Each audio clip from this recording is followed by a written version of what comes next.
The Falls Count Everywhere podcast would like to mention our friends at the following. We Talk Wrestling. For the one-stop you need for the most intriguing stories and headlines, and info on independent shows in multiple regions, We Talk Wrestling has you covered. Subscribe to Facebook's #1 interactive community for professional wrestling today. Pro wrestling on Tuesdays are a blast with the Wrestle Talk podcast. Join the Night Owl, DJ Big Sexy, Luke Roberts, The Alpha, Jay Wade, Nightmare Jones, and many others as they bring you the hottest takes on the major circuits, showcase interviews with various indie stars, and the only place to get news on the most popular fantasy wrestling promotion, the FWWC. Catch them every Tuesday night at 7 p.m. Central. Find all of their media outlets on their website at WrestleTalkPodcast.com. Before each and every show, we like to remind our audience that freedom is never free, and all of us should be grateful to those who lay it all on the line. To all our first responders, military, and volunteers that help our nation every day, we love you and appreciate the sacrifices you make to protect all of us. Get ready for episode number 149 of the Falls Count Everywhere podcast, as we welcome the young, up-and-coming competitor dominating his opposition with wrestling royalty, and the current AIWF, America's heavyweight champion, King Kizzy. This podcast is scheduled for one episode, where falls count everywhere.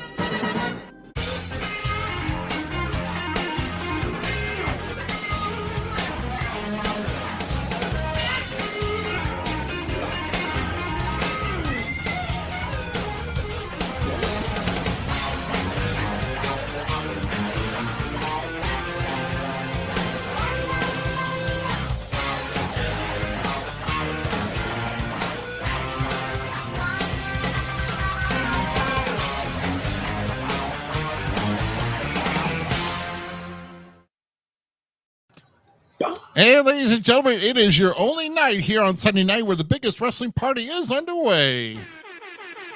That's right, everybody. It is the Falls Count Everywhere podcast here. We are here live here with episode number 149 coming your way. And for those who are watching here tonight, make sure you're sharing our feed. We're on Facebook, YouTube, Twitch, and of course on Twitter, X. All of our great viewers on X at FCE Podcast, everybody. And never mind those names, as I'm going to take them down right now because I got to fix mine because I was having a little bit fun. It's a personal matter. Just never mind. Yeah, Rockstar, screw you. Yeah, that's right. No, Clint. No, don't start.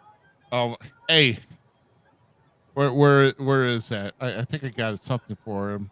I don't know. I've got out. Oh, I got it. Here you go. How about the?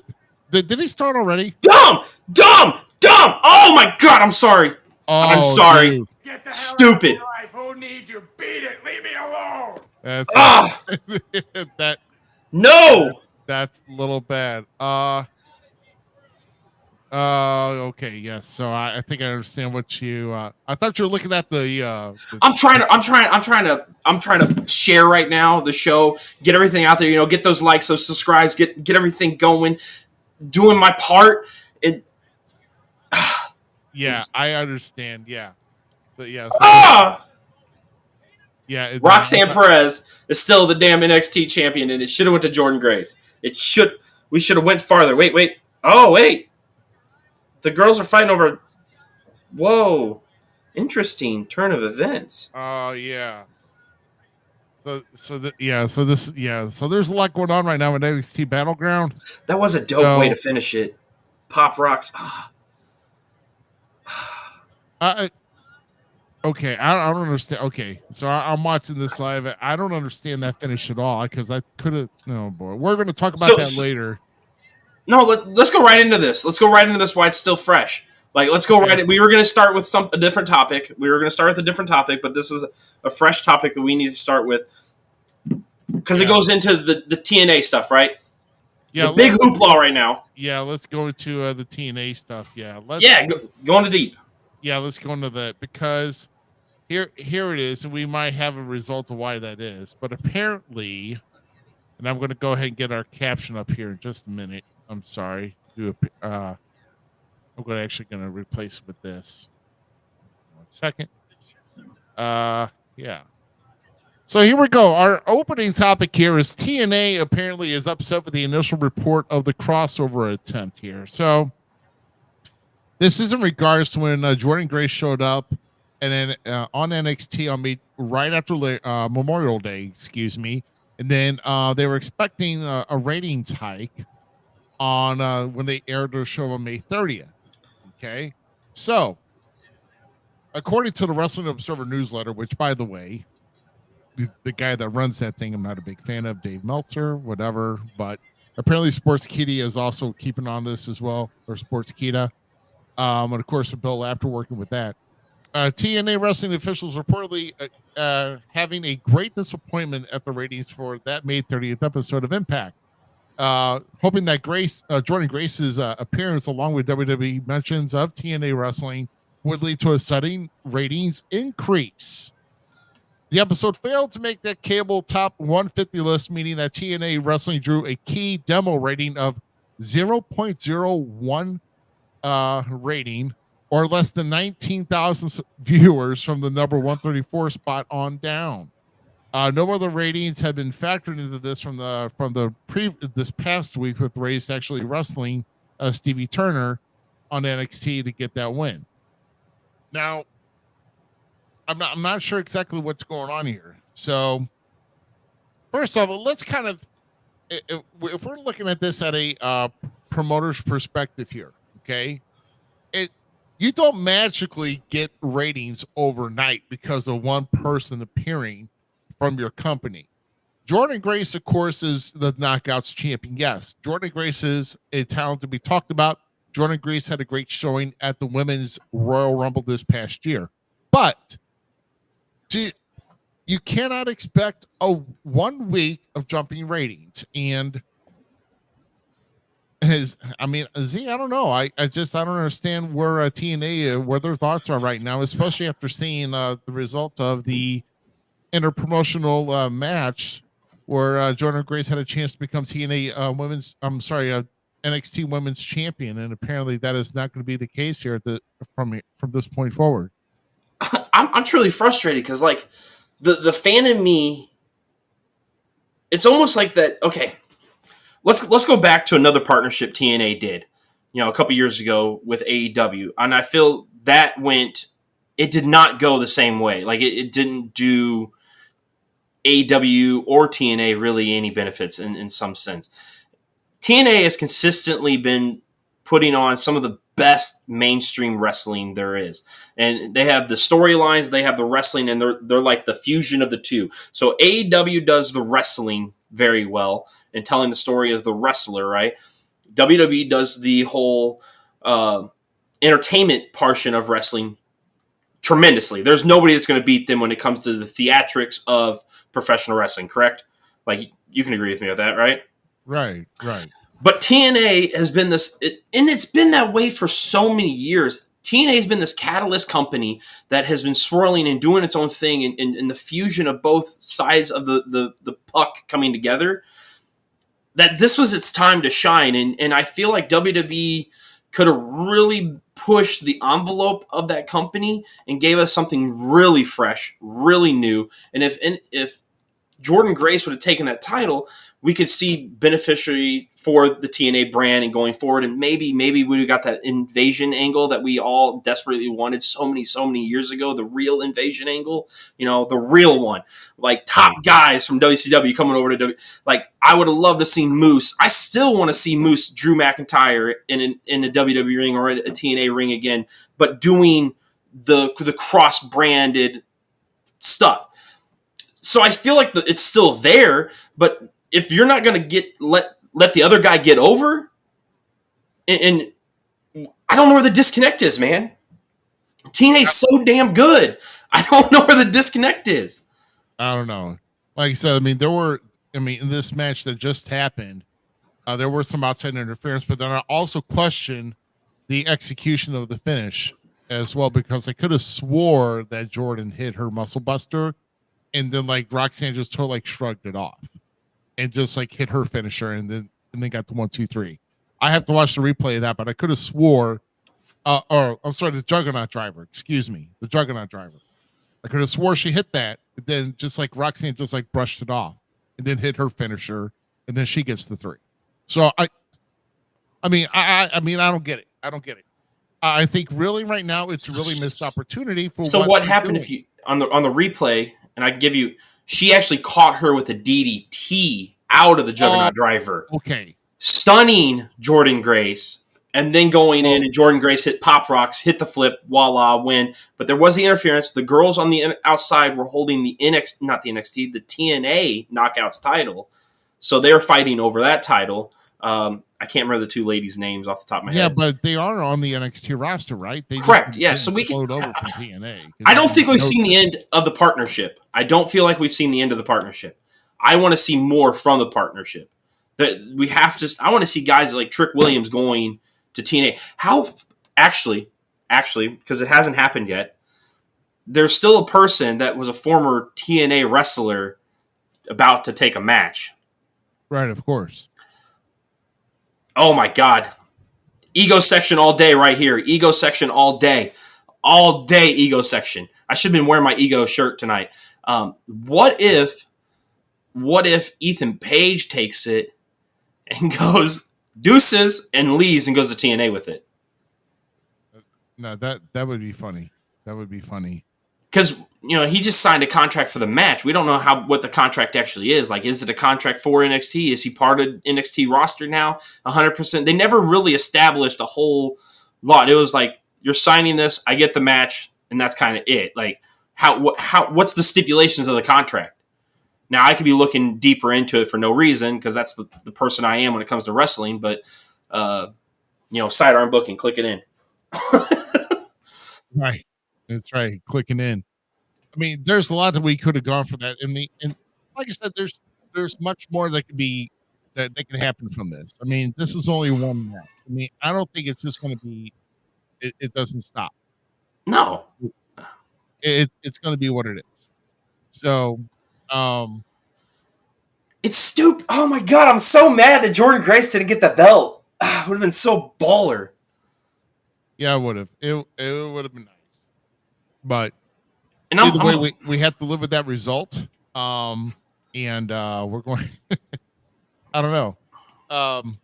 But I think there's still more to come from this. Obviously, I mean, do we see Jordan Grace popping her head in more, or do we see another angle of maybe an NXT superstar going down to TNA to ruffle feathers? I mean, you definitely need to rub both ways. You need to rub both ways. So hopefully we see something else happen. I want to see TNA's numbers get up. I want to see them get up so bad. It's not funny. TNA is such an underrated company and has been for so many years. It's one of my favorite promotions out there. So I don't know why I keep saying I hit that. It's all right. I do it all the time. I had $1 every time I said it for every show. I wouldn't need a second job. But the thing is here is you need to TNA if you're looking for any type of rating spike. First off, promotion. Don't hit any surprises, and second of all, work with WWE to bring somebody of a name down there that used to wrestle for TNA. If he wasn't so caught up in this upcoming PLE that's going to be this Saturday Clash at the Castle, I still say the Drew makes his way down to TNA and gets in the face of Moose. So I mean, God, I'd love to see them two bang it out one more time. There's so many possibilities, and there's even talking to me one of if they. I guess we're going to get AJ and Cody again, but AJ would have been a good fit to go down there again. I mean, because we're getting so many rumors. Oh, AJ's about in his last year, maybe cap off something to what he first started, with TNA, or go back and do some type of reunion. But obviously, that's not going to happen either. So there's so many possibilities going into Clash of the Castle. Then, of course, you got Money in the Bank, and then, of course, you got SummerSlam. So those are your next 3 big events, and it's going to be interesting how that goes. And I'm also hearing rumored that Roman may be returning in July, And this that has been that has been the big rumor. There's also another rumor with Roman Reigns going around. I'm not as sad about it, but the shoe people out there might be that Roman Reigns' bloodline, Jordans got canceled. And Nike's trash, bro. Hey, it doesn't matter. Roman Reigns getting shoes, that's dope, in my opinion. Wouldn't that be cool instead of putting the air, the signature air on there instead with the dunk? It's Roman with the super punch. That's what I was saying, man. That would have been sick. Like I like a good pair of shoes. I like a good pair of shoes, but I would almost buy those shoes just to see Roman's like fist punch, Superman punch on the. That'd been sick. I'm down with it still. This is if Ego does not win this, I'm gonna be so mad. This pay-per-view is gonna be so trash. Bro, I'm just saying that don't prepare to be disappointed. I'm just saying, as much as we like to see it, it's probably not gonna happen. But I'll tell you, guys. So for those who are who are watching, go ahead and retweet out, or repost, it's re-X, really share re-X out. Show. How does that work now? It's not a retweet. Where's all of our X subscribers? It's not a retweet. It's a re-X. It's a re-X. Yeah. It's go ahead and share the show, whether it be Facebook, Twitter, Facebook, YouTube, Twitch, and X. Sorry. It's been a long week. It's been a long weekend. But tell you what we're going to do. It's going to be about 2.5 minutes here. We do have some we got a reel of our upcoming shows coming on. And then after we come back from that reel, we're going to be bringing on our featured guest of the evening, which is the newly acquired AIWF America's Heavyweight Champion, which is King Kizzy. That is our featured guest of the night, and of course, we've got some great topics to talk with him about. So hang in there. 2.5 minutes. We'll be right back. We'll be bringing on our featured guest. So we will see you here in just a short bit. Check out these great shows and appearances coming to a city near you. Saturday, June 15th, American Championship Wrestling makes a return to Lost Valley Lake Resort in Owensville, Missouri with a huge card inside the Gentry Hall Expo. For the first time ever, this show is available to the public to non-members of the resort. The Lumberjacks, Miss Hyde, Marvelous Mark Morgan, and many of your ACW stars will be in action. Ticket prices are $8 for members, $12 for non-members who must show ID at the security gate. Tickets and concession sales are cash only. Hit the ATM and withdraw that cash. Don't miss it! Inhumane Championship Wrestling returns to the Ainley Community Center in Corning, Arkansas with a huge card on Saturday, June 15th. Featured attraction matches on the card include Jennifer Justice squaring off against Lovely Miss Larkin, and new ICW Heavyweight Champion Dwayne Cashman faces the challenge of Danny Ice in a 30-minute Iron Man match. Doors open at 6 p.m. with a bell time of 7 p.m. All tickets are $10. Children 5 and under get in free. Scan the QR code on the poster to get tickets in advance, or for more information, find Inhumane Championship Wrestling on Facebook. New Genesis Wrestling returns to the Lou Civic Center located at 213 North Market Street on Saturday, June 22nd as they present Melee in Mascoota 2. Doors open at 6 p.m. with a bell time of 7 p.m. Don't miss the must-see matches as Lexi Green squares off against Shotzi McKenzie, and Chaotic Champ Sid Holland faces the challenge of Chino Told You So Rivera. Adult door prices are $12 and $10 in advance. All kids' tickets are $5. For more information on this event, visit newgenesiswrestling.com. Saturday, June 22nd, American Championship Wrestling comes back to the Knights of Columbus Hall in DeSoto, Missouri, located at 13225 State Road East. Apex Prime with Guy Smith, The Bomb Brian James, Justin Main Event, and many of your ACW favorites are scheduled to be in action. Doors open at 5 p.m. with a bell time of 6 p.m. Front row seats are $10. All other tickets are $6. Get your tickets at the door or get them in advance by going to acwtheshow.com. Remember, fans, without you in the seats, there is no wrestling. Make sure you make plans to attend these shows, and we'll see you at ringside. All right, man. Once again, we've got a lot going on here with a good number of shows here come within the next coming weeks, and of course, we'll have some different ones here for you next week. And then we're still kind of debating who we're going to have on here, and it's going to be a surprise here because can you believe next week is going to be episode number 150? 150.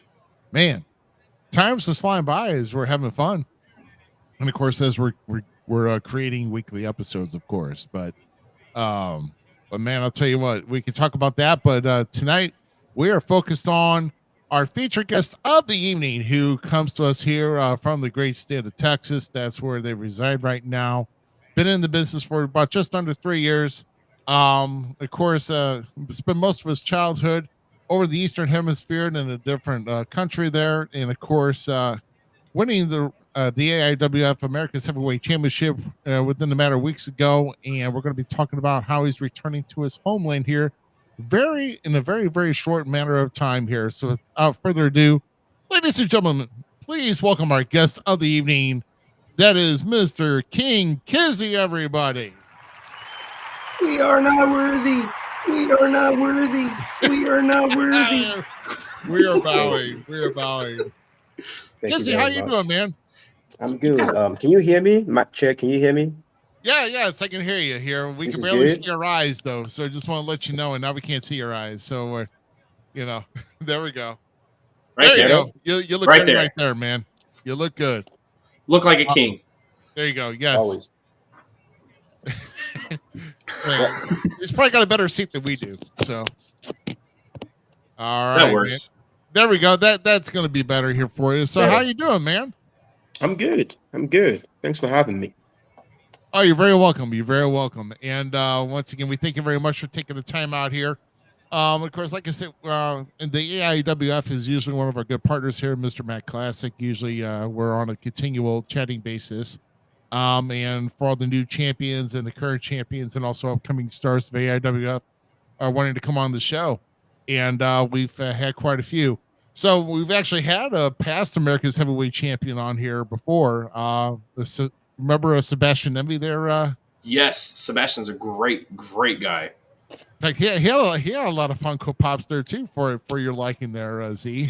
Yep. Sebastian's a good dude. I like Sebastian. Yeah, fun nerds and wrestling, it all goes together, right?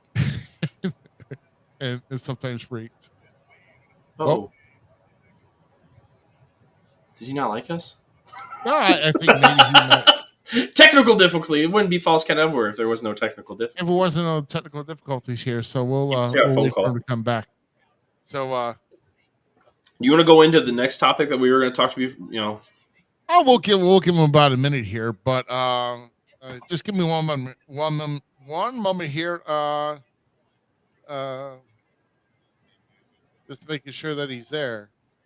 So yeah. Oh yeah, here we go. That's why you want to dig into it here. You want to take care of that, Z? I got you. All right, buddy. Okay. I'm good now. Fix this. Boom. Okay, you good? Yeah. You're like, I thought he just made an appearance and left, Royalty's busy. So man, so Kizzy, so in the great state of Texas, so about what metropolitan area are you, like in the Dallas area? Are you more south of that, like around Houston, or around what area are you from? I should say.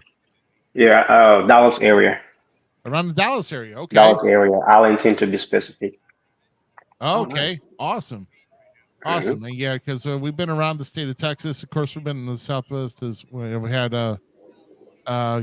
guests from the Southwest as well, or at least more like New Mexico, Arizona, all that stuff. So, I mean, it's awesome here. We always love the great Ricky Texas. Reyes, even from Texas. Oh, yeah. Brick. Did you mention Brick? Oh, Brick Savage, too. You can't forget about Texas. You can't forget about Brick. He's a big boy, too. So Kizzy, so you grew up over in of course in Africa, in the country of Nigeria, correct? Correct. Awesome, man. So you spent most of your childhood there. I think you said you told us up to about to the age of 16. So while you were spending your childhood over in Nigeria, did you happen to get drawn to wrestling while you were over there, or and if so, what wrestlers were you watching whenever you started watching wrestling? Okay, so back then and back there in Nigeria, it was kind of different. You see, we didn't have access to, at that point, we didn't have access to cable. Right. And of course, the time difference. So there's no way would watch any kind of live show. So what we watch are like past shows, could be months back or even years back. You Yeah. know, yeah, would buy the tapes and just watch.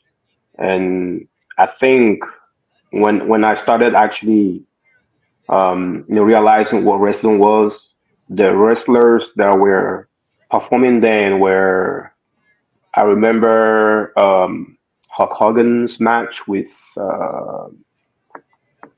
no, was it Goldberg? I believe. I don't know what year it was. But late '90s.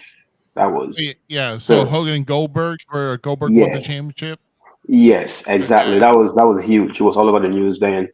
Of course, we didn't watch it. We only saw the picture, and then wrestlers like Hitman, and then Chris Jericho, The Rock, Stone Cold, early 2000s, that area. So these are the wrestlers that we watched then, that we knew then. But I mean, of course, we never actually watched any full show back then. Oh, So okay. Yeah. So you mainly were getting towards around the Monday Night Wars and the Attitude Era is basically yes, what you were kind yes, of targeting for as far as what you watched. Okay. yes. All right. Well, I mean, like I said, I would imagine, not knowing what, how life is over there in the country of Nigeria and growing up Hmm. there. What was your favorite childhood pastime to do? And like, what would you like to do for fun when you were growing up over there? What did I like to do Yeah, when you were over in Nigeria, what did you like? What did you do for fun over there? for fun? One sport that they all love is football, soccer. Okay, yeah, Yeah, that's what everybody played. It was like go-to sport that we all did. Um, Pretty much it. There weren't a lot of facilities for other sports like basketball.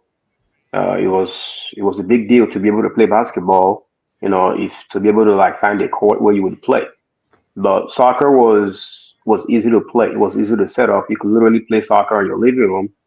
You could play soccer on your balcony, 2v2, 1v1, whatever. And then we could play without the proper equipment. I remember playing soccer barefoot. There's no clips and there's no goalpost. You can just put a rock or your backpack and create a goalpost. Stuff like that. right. There wasn't any field. You could play it on concrete. You know, that was a go-to thing that we all did growing up back then. Oh yeah. I remember that too because yeah, I mean, when I grew up, even here in the U.S., I mean, where am I going to find a goal? When am I going to find a goal? Back when I grew up, so it's like you find like two sticks and you put them in the ground. Yeah. If we're lucky, like you get in between the sticks, of course, it's a goal. Mhm. But Mhm. it is what it is. But yeah, but it's good to get out. It's good to know that because that's true interaction here with getting out and playing with your friends and not. I'm sorry, our kids today. I'm sorry, it's just totally not the same, man. And trying to get them out and play is a real chore for us guys Yep. who grew up before that. So Yeah. Absolutely. I think it's funny that you were getting VHS tapes or videos, DVDs, even possibly at that time to get your wrestling, because that's how I started with a lot of it was the like the tape trading and stuff, and like your buddies would have this tape and you would have this tape, and like you would switch tapes for the weekend so you could watch the pay-per-view, because I didn't have pay-per-views all the time. I wasn't able to watch and get them because grew up in the more of the poverty of the United States. And so when we got to switch and chase or going to family video and written movies, like that's how I consumed a lot of my external wrestling. So it's cool to hear like that perception of another country and how you guys got that information and got that wrestling knowledge. That's cool, man. Yeah, but the difference is it wasn't we didn't have a lot of options. I remember like we watched the same tape over and over again, like repetitively. I remember watching one tape that we had was Royal Rumble. I forgot the year, and it was replayed that won that Royal Rumble. I forgot the year, 90, 92. 92, oh something like yeah, that. Yeah, you're talking about Ric Flair. Yeah, it was yeah, 92 where Flair 92. won. Yeah. Yeah, we watched that like 20 times maybe. We just kept watching it because that's all we had. And a couple of other champs I don't remember, but that's the one I remember because we kept watching it, because it's long, right? Right. So we just kept watching it, and we didn't have a lot of options. And sometimes the local channels would show some wrestling, and we had no idea that there were different companies. We had no idea that the other companies apart from WWF then, So we see some wrestling on TV for like an hour or 30 minutes block. We'll watch it. We don't know who we're watching, but we just see guys fighting in the ring, and we'll just watch it. And that's all. That's all we had. There was no pure knowledge um, of the business of what goes on in the ring or behind the scene. We just see wrestling on TV and we watch for 30 minutes, an hour. That's all we got. We were happy with that. So then when you came to the States, how did you like pursue your passion, and what made you, dive into, if not wrestling was your dream at that time when you came to the States, what drove you to the dream of professional wrestling and becoming who you are now in wrestling today? Okay, so wrestling back then, wrestling was, I wouldn't say, you dream, but then again, you dream about things that are possible. Dreaming about becoming a wrestler back in Nigeria would be insane. It would be highly insane because there was no avenue, there was no way you could possibly make it as a professional wrestler being there in the part that I was. But moving to moving to the States, wrestling was not an option. It was not in the picture at all. Being from Nigeria, I don't know if you know much, if you have any Nigerian friends, but being from Nigeria, when you move over here, they'll push you to go to school, because our parents believe that the only way to make it guaranteed is by going to school. Now, a lot of artists that out there, or entertainers that are Nigerians, they all went through the same thing. It's very hard to convince your Nigerian parents to support you in anything else that is not education or school related. You want to be a soccer player, especially here in America. That's a no no. Then you want to be an entertainer. You want to be a basketball player, football player. That's a no no. And wrestling is definitely a no no. So that never came in the picture at all. We would, like, when I moved here. I had moved here in 2006. Around that year, we started watching SmackDown, Friday Night SmackDown. Of course, it was not on cable. Remember, it was on CW 33 day. So Mm-hmm. we'd watch that every Friday. And then, like, we didn't know that was Monday Night Raw. We didn't know that was ECW at that point. We saw SmackDown, we were excited. Every Friday we'd watch SmackDown. And then sometimes we see a recap, like Monday Night Raw, past Monday Night Raw, ECW, pay-per-view. We didn't know anything about that. So subsequently, we got to learn, okay, there's Monday Night Raw, there's ECW, there's TNA, like, what's, like, there's a bunch of wrestling out there, like, really. So, we started appreciating it more. I remember when we started watching wrestling and nonstop, and watching every episode of SmackDown was during the feud. It was during the feud between John Cena and Randy Orton. At that point, that's when we glued. That's when we started watching for real. At that point, my sibling and I, whenever I miss any episode, we became really, really interested. Okay, this is actually something that we can watch now, unlike before. Can actually follow this stuff and know what's going on. And of course, back then, social media wasn't that strong, so most of the information that we got are from TV. There was no Instagram, there was YouTube wasn't that strong, and there's no content online really. All you watch on TV, or any pay per view that you watch would be pay per view on TV. There's no app that you can stream anything. But as I grew, I went to school. Of course, you have to go to school. You cannot do it without going to school. There's the only way to prove yourself: go to school, get that degree. When you get that degree, then you can choose to do anything else outside of school. So I have a lot of degrees, But at the end, I was in the work field working, and I started realizing, going back to the wrestling passion, I didn't know back in 2017, 2018, 19, I didn't know there were independent wrestling scene out there. I didn't know there were independent wrestlers. I thought if if you're not on TV, then you're done. When I hear wrestlers got released or got fired, I feel okay, they're done. There's nothing else to do out there. But I didn't know there were independent wrestlers. I didn't know there were independent companies. I didn't know none of that. So, and this is real. Back in 2020, that was when I started researching about independent wrestling. And that's when I found a school nearby here in Dallas, AIWF, and I did my research, and I'm like, this is actually real. This is actually a school that can teach me to wrestle. And I called my friends back in Nigeria. Hey, I can actually be a wrestler. And it sounded like a joke. How? Because they think the only way you can be a wrestler is by going to WWE. And I don't know, the possibility of doing that is really far reach. But that's how I started training, and that's how I got to where I am. It wasn't planned. And it was more of um I was 30 at that point. I was about to hit 30. So there was no career to build. I already have a career. I already have a job. I was comfortable, but I wanted to do this thing that I watched as a child. I wanted to be able to do this if I can. At this point, nobody can stop me. The road is paved. Why not just go into it and just do it?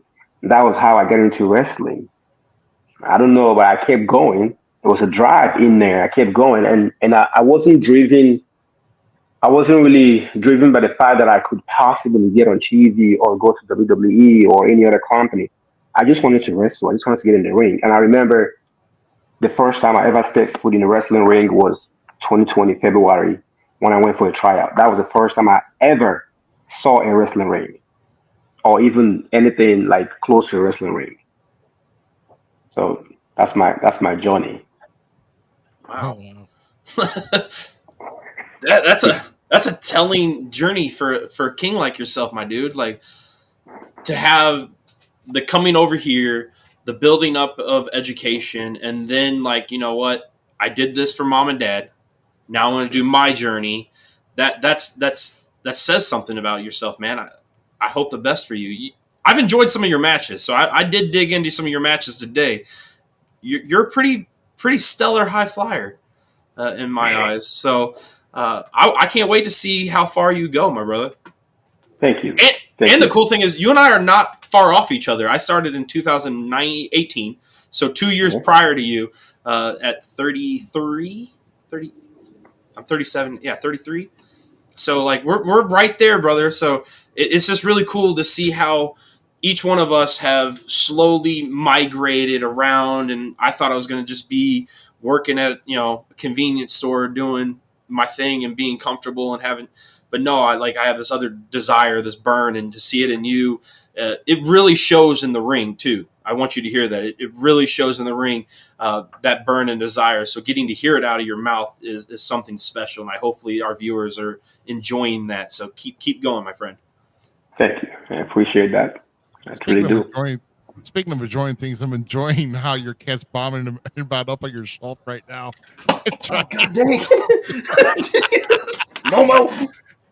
Your cat was going in between your belts and everything on over your right shoulder, whatever was on your shelf too. Are you serious? And I've been focused in the moment. I'm trying to keep a straight face and I can't. I was thinking your cat's gonna knock things over, man. That's too funny. I love my cats. No, what I feel is incredible. That is amazing. Is the first time you've actually got to see a ring in person, a wrestling ring in person, is the first day you show up at an academy. That's crazy. Yeah. I mean, holy cow. Yeah, I mean, it was quite odd. So I've got to ask you here, because you stepped into the academy. Of course, the DFW All Pro Academy is where you went. Lou Gotti was your trainer. Yes, I still is. Yeah. So I mean, obviously, so it's still a work in progress here, because So I guess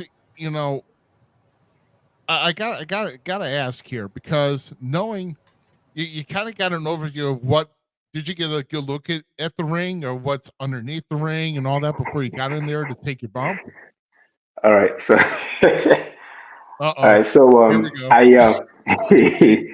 I, I had to like, because I didn't want to look like that guy, that guy that is like behind. Other people that came for the tryout, they've been to several tryouts. So hearing from what they say, I'm like, okay, I don't know if I will make it. If these guys are here, they've had experience. There was a guy that was, MMA. I'm like, okay, I'm just a guy that I love this stuff. So I don't know if I'll ever make it. I looked at the ring. I couldn't check it out. Like I said, I have to act like it wasn't my first time. I don't know if they would kick me out if they found out it was my first time. I just don't know. I don't know what to expect. But Sure. one thing that was really, really interesting, and that was like OMG moment, was taking a bump. All right, so the first bump that I took made me. I almost didn't come back. I almost didn't go back to continue training because they told us, okay, after today, don't make up your mind now. Wait till tomorrow or next. See how your body feels, and then you can make up your mind if you really want to do this or not. So taking that bump, I remember vividly when they showed us how to bump. Watching this stuff on TV and being there live, it was different.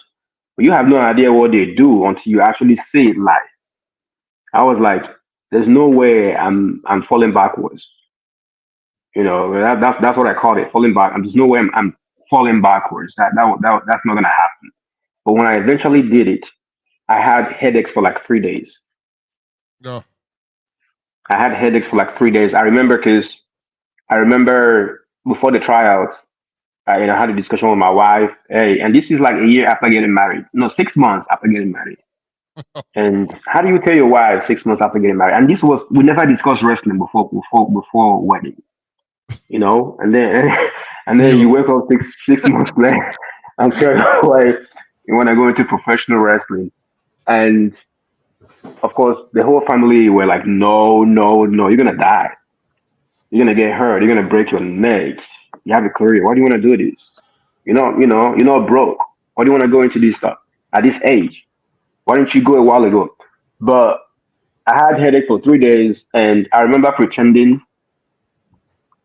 to my wife that I was okay. She kept asking me every time I woke up in the morning. I felt like there was a huge, huge block on my back, but I would pretend that I was okay. Because if I tell her that I'm hurting, if I tell her that I feel bad, she wouldn't she wouldn't support me going back again. So I had to pretend that I was okay. That was the most, like, I felt like that was the most challenging thing for me to cross. The mindset to go back there again for training. That was, it wasn't really about the money or about the commitment, but it's just about the mindset of going back to do this stuff. And they will tell you you have to train for a whole year at least before you would step in the ring to have any kind of match. That's a whole year, Yeah. every week, very strict. And I don't know. And being a family man that just got married, I don't know how you would commit 2 or 3 days out of the week to do this stuff. 3 hours. So that was the main thing that stood out was that bump on that ring. Man. Well, I mean, if you're having headaches, I mean, I guess it almost begs to wonder if you did, because it's very important. And I even did this because, I guess I was blessed and gifted, to be trained. When I grew up, I was all on the weights, and I was actually, wrestling and brawling. And then I actually trained myself to bump on a 2-inch polyurethane foam mat laid out on the grass, and there was no Oh, give to the ground. And then when I got inside the ring, finally, when I got in my first day of training, to me it felt like heaven. But but man, um, but to go through that, I mean, I guess, I mean, were you remembering to tuck your head when you took a back bump? That's the only thing I'm kind of wondering, how you got headaches. No, because I was scared. And I Oh, don't think I did it. Yeah, I was scared. They show you how to do it. They tell you to touch your chin in, yes, all the good stuff, but you yes, don't do it the first time. You don't do it the second time. The third time, you don't do it. It takes time, of course. Some yeah, people might do it, they might get it right. Like you, for instance, with the experience that you have, training yourself in a harder way. When you get there, like you said, it's like heaven to you. But being that it was my first time ever doing anything like that, I was scared. I started with my hand. I would break the fall with my hand. I would oh my, put my hand, like uh, I couldn't commit. It took me a while to actually, commit to it. So that's why hence a headache and backache or whatever. But I yeah, mean, everybody has a story, right? yeah, exactly. So, I mean, thank your lucky stars, because I mean, I knew there's a good buddy of mine who also was doing this around the same time that I was, and he couldn't just keep his neck strong for whatever. He could tuck in his chin. He kept throwing back and hitting the back, and sometimes he'd be hitting the back of the be hitting the canvas with the back of his head that did not have any padding. Yeah. So that's the unfortunate part, and you actually do start getting concussions from that. So, just kind of think you're lucky stars. But after you got through your training, though, okay, uh, can you recall who you faced in your very first official match, and what did you remember about your experience? Like, what did you take away from that? Take away from that the most? Okay, I remember my first match was um it was a fatal four-way match. So in our academy then, when we started, there were like 15 or 18 students that started, and this was before the COVID-19, right? So Yeah, um, we started in February, and then the lockdown was in April, I think. Yeah, so a lot of people dropped out when we came back to training, and and with the other things surrounding our training center, and the pandemic, every time somebody tests positive, when we finally went back to training, every time somebody tests positive, everybody has to go and get tested and return with a negative result in order to continue training. That's what we're doing. Training with masks and gloves and all that. It was stressful to a lot of people. So people kept dropping. And at the end, towards graduation, there was only two people left in my class. So it was only me and Carlos Diaz. And then the class above us, it was Levi Lucas and Donovan Pierce. So we merged together to graduate together. So it was four of us in that match, Hero Forward, the first ever match. wow. Man, Yeah. I'll tell you, a fatal four way is your first match ever. I really don't know the psychology, or thought that would be a wise move, but um, because I would either put somebody in it. I definitely wouldn't put anybody in a singles match to begin with. At least put them at least in some sort of tag match, to help with guidance. Kind of train them, because you want to get your basics first, and then kind of work with somebody to kind of tag in and out, because you need to kind of know how to be a tag team. You need to kind of be that utility man type of deal, because you don't know what type of match you're going to get when you're facing somebody. And but so so what did you take away from the fatal four way, as far as, like, were you a nervous wreck? Did you gain confidence? Or was there something else that you just there's something about that match that just stuck with you even today? Yeah. So actually, the reason why the Fatal Four Way, the reason why Lou got had the confidence to put us in that match was two of the guys ahead of us, Levi Lucas and Donovan Pierce. They've had like three matches, singles. And what they do or started doing in the academy at that point was, before your first actual match with your gimmick, you would have matches as a goon. So you would wear mask and wrestle. Uh, Yeah. So that will help to build your confidence, because when you wear a mask, you feel like you're invisible, right? Nobody sees you. Nobody knows who you are. So we've had matches like that before that first actual match, as as your gimmick. And I remember, I remember that match. I had a lot of friends and family, like a lot. And I remember my mom was there, and it was being that she never wanted me to wrestle, and she being there was special. And I remember every time I take a bump or I take a hit, she would look away. She would look away. She would like hide her face, like she would flinch. It was. I would see her, and so I wasn't. The match was well put together. It was well put together by the coaches, and it was well well designed, and being that four of us trained together for almost 2 years, we knew each other, we were confident, we trusted each other, and the match went well. It was actually one of my best matches, and everything was on point. There wasn't, a few things here and there, but being that so early in our careers, but overall, I enjoyed the match. I think once I made my entrance, that was the thing that was nerve wracking. Going through that curtain, that was it. Facts. That was it. As soon as, like I said, I have a lot of people. As soon as music hit, We lost Mike. excuse me, and my heart dropped down to my gut. That was it. That part. I was worried about tripping. I was worried about falling, stepping into the ring. I was worried about tripping because I walked in with this elegance, royalty. I'm the king, and then again, you're the king, but you fall. You couldn't step in the ring. You misstep. So I was worried about all that. As soon as I made the entrance, get in the ring, do all the things that I do, and match started. Once that ring, I went at it. I was okay.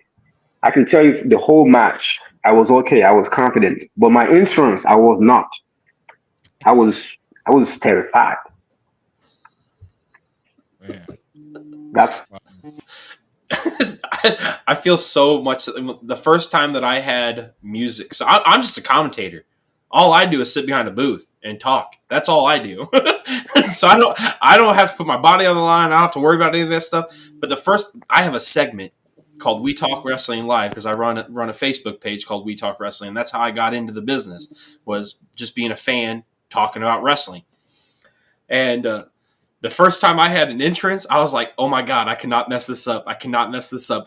One of my best friends made my music. I can't mess this up. Like, all that stuff's going in my head. So I feel that so much because your heart races, and then as soon as the music hits, it like falls. And you're like, okay, that's the beat. Let's go. Let's do it. And then once I got in the ring, it just flowed. It was fun. It was a blast. So facts. You spit so much facts, absolutely. brother. So last Absolutely. week, That was, man.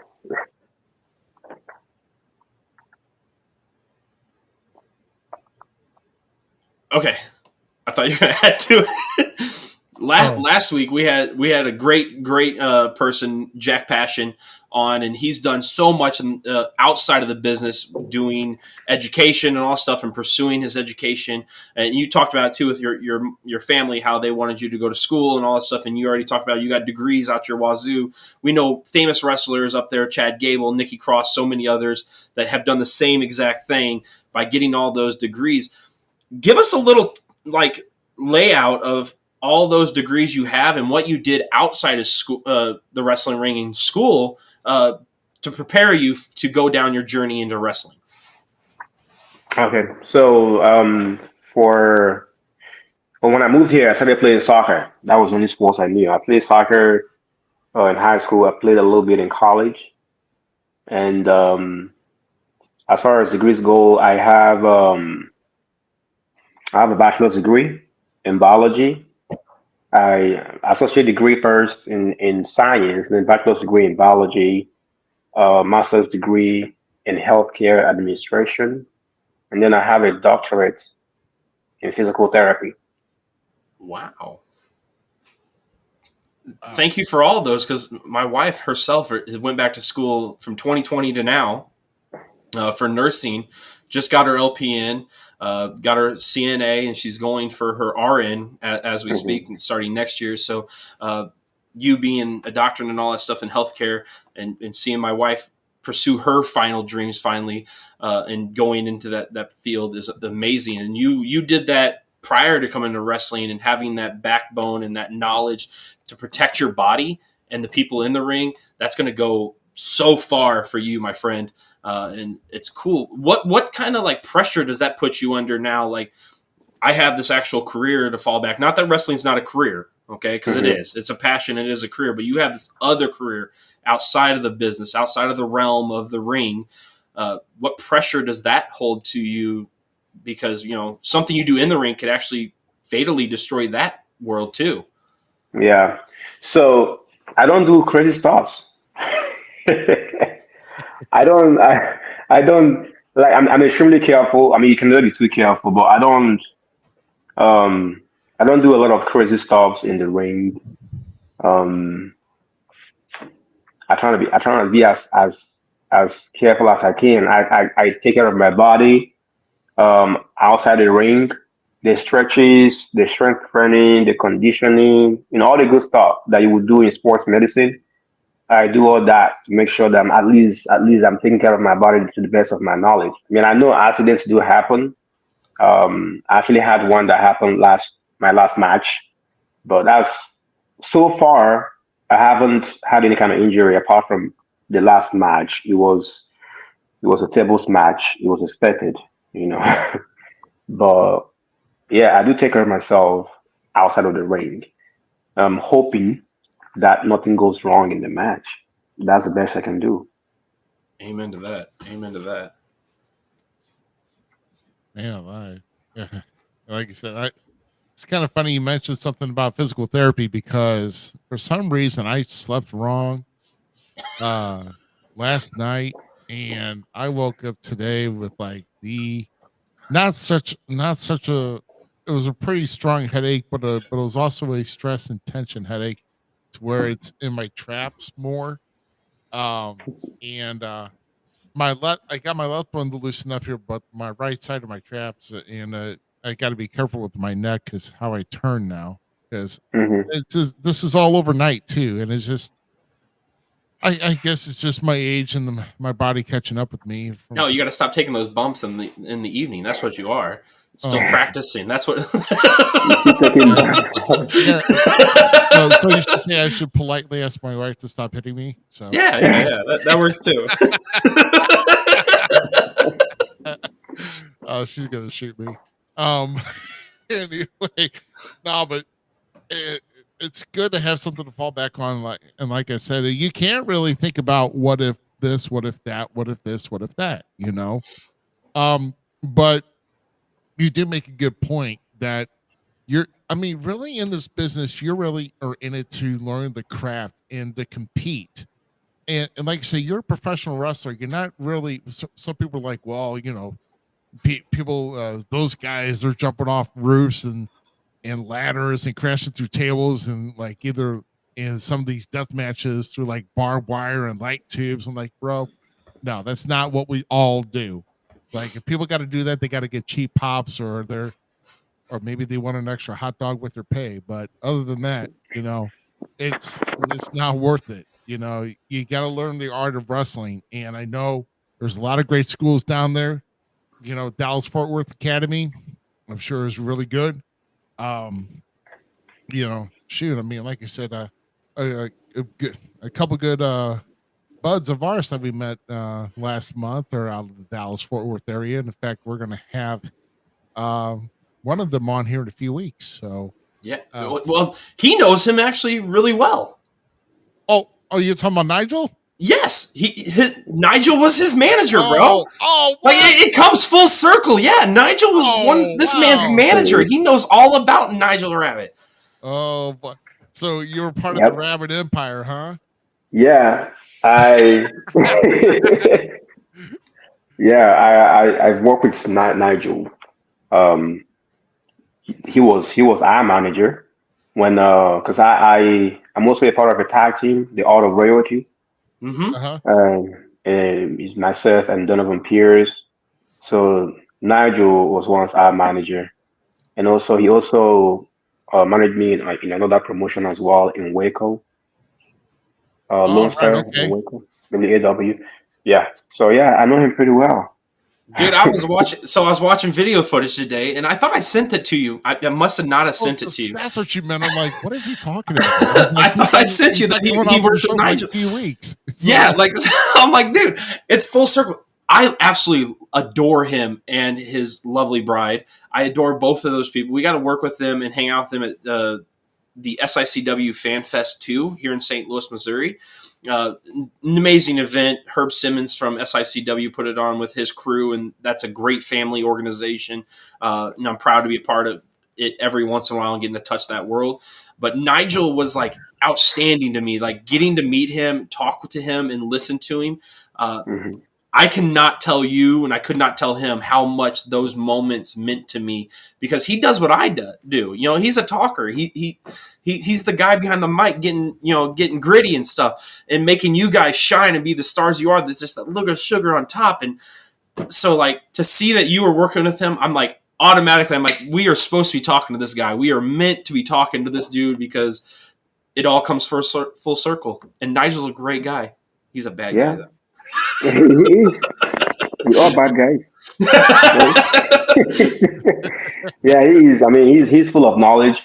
When I'm with him, I just listen. I talk less and listen more, so I can Hun- there pick you up as much as I can. I think we were with him for like six, I think 7 or 8 months. It was great. It was a great time. I enjoyed that run. I really did. It felt good. It felt royal. It was like I didn't have to say much because he says everything. So I just do what I have to do. I do my thing, and he says everything that needs to be said. And that's exactly the job of a good professional wrestling manager in Nigel Rabbit. So, exactly. Let him be the talking backbone, and then you just go out there and do your thing, and you talk in the ring Hmm. with what Yeah, you that's it. do. That's There it. you go. Uh, so I mean, so like you said, as you continue on here to achieve more success in the business, going forward from this point, is there? I know we mentioned Nigel, and of course, all your other guys. Lou is your head trainer. Is there any other wrestlers that you've come across that are veterans of the business that you've looked up to and maybe you received advice from to help with your in-ring knowledge? Yeah. During the during the early stage, I had a run with, I don't know if you know Big Cedric out of Dallas as well, and I also had a run with Angel Camacho. Oh, okay. Big dudes, like hard hitters. This this was like early, and they made me stronger. You know, they made me stronger, and that they made me realize it's either you want to do this or you don't want to do this. And when you get in there, it's a fight more than anything. First of all, it's a fight, it's a dance. When you get in there, and I learned a lot from them, and also from storytelling point of view. Having a program with Big Fed, he taught me a lot from storytelling point of view. And then going out to other promotions, I work with Advanced Pro Wrestling, first ever heavyweight champion Viper. I also learned a lot from him. Working with him was also great. And learning, every time I work with the older veterans, I enjoy it because that's like I would say class in section. It's a good time to sit and learn. Work with our younger guys my age. He's great. We go out there, we trying to mess each other up. But like the older guys, when I work with them, that's like great learning platform, great class, and I always enjoy learning. And one thing I really do appreciate is the art of storytelling, regardless of what we're doing there. I mean, you can put two people in there, they can go in there and hit every single move in professional wrestling. At the end, there's no substance, there's no reason, there's no beginning, there's no end, there's no middle. It's just move after move after move after move. So that's where the art of storytelling comes in, and that's the part that I really really appreciate. And another background that I didn't tell you, um, I'm also a filmmaker and an actor. Oh, This, Oh, yeah. So before I got into the business, I was already making films, and I was already acting and writing script. I write script as well. So storytelling is a thing that I was doing outside the ring. Not getting into the ring, I had to like learn how to do it in the ring in front of people. and oh, that's a weird aspect too. And I'm just talking from a fan aspect. Not being able to do what you do or anything, but the whole idea of making the storyline outside of the ring and then translating that into the ring to tell a because you got the outside storyline like Randy Orton running in on Triple H's house, all that kind of stuff, whatever it may be, right? But Mm-hmm. then to tell the story of like Macho Man and Ricky the Dragon Steamboat going from post to post and telling this dramatic storyline over 15 to 20 minutes and taking the fans from top to bottom. There's a difference between those storylines and how you implement them. But when you have the background and the knowledge, is it easier to build that kind of stuff? Is it more of a like sit down, let's just soak it in and go by your ideas, bounce it off, and how does it work? You mean like to go from storytelling outside to storytelling in the ring? Yes, sir. Yeah, because I go back to like Chris Jericho just talked about on a podcast a while back how him and Shawn Michaels feud, like it just all worked. It fit together where he knew the end, Shawn knew the beginning, but then at the same time the match was told, they had the match designed out, but the story they told outside of the ring was just as compelling as that match inside of the story inside of the ring. How does that balance out in an actor's mind or even a professional wrestler's mind like you? Because you have both. So, if I understand you correctly, you're asking how like storytelling, like film, how does that translate to storytelling in the ring? Is that correct? Yes, sir. Yep, you got it. You're you're Okay. you're picking up what I'm putting down. Okay. So it's not the same. It's not. It's not the same. Um, um, Filming. There's a lot of avenues to correct your mistakes. Okay.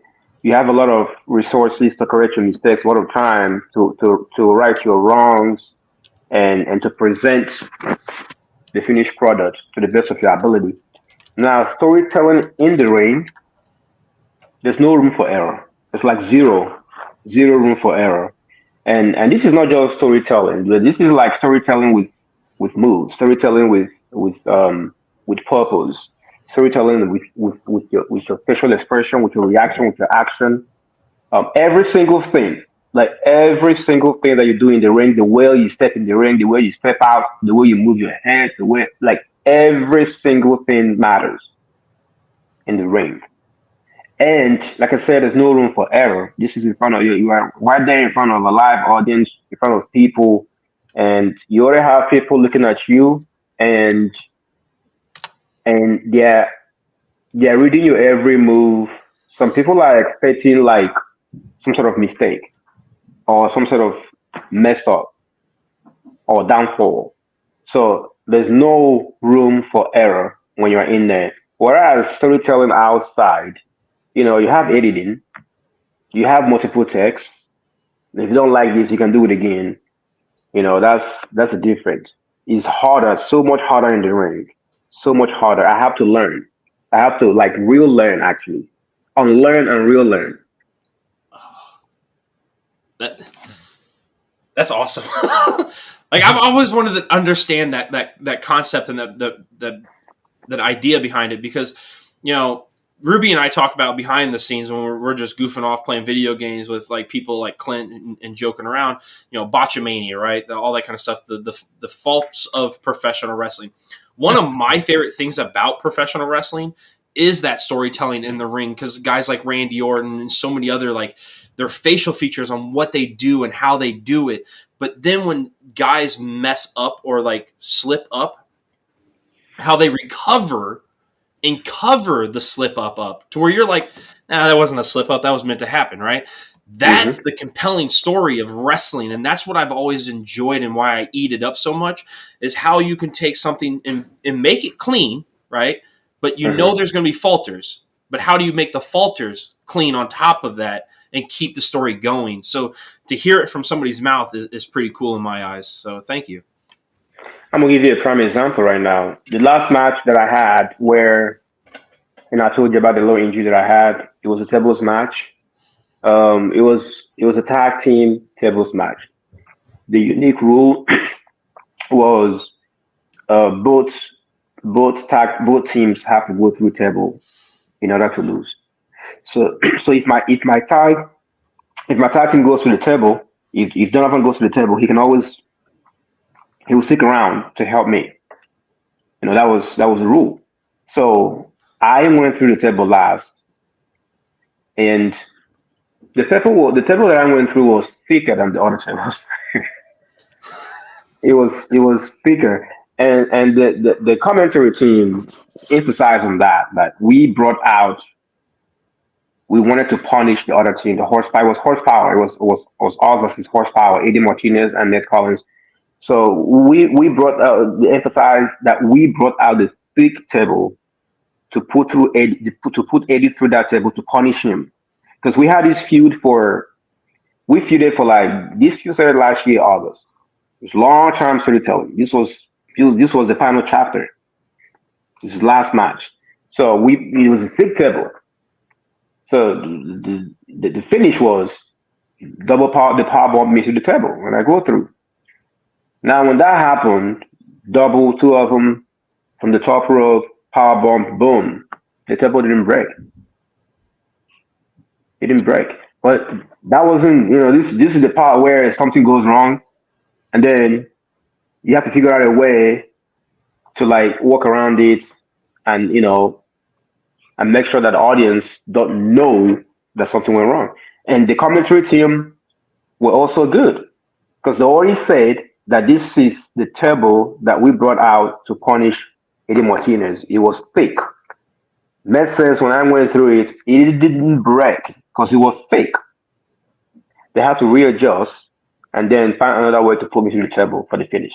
But that's just a little example of things don't go as planned, and find a way to walk around it and still maintain the story, and it all makes sense still. The story is still there.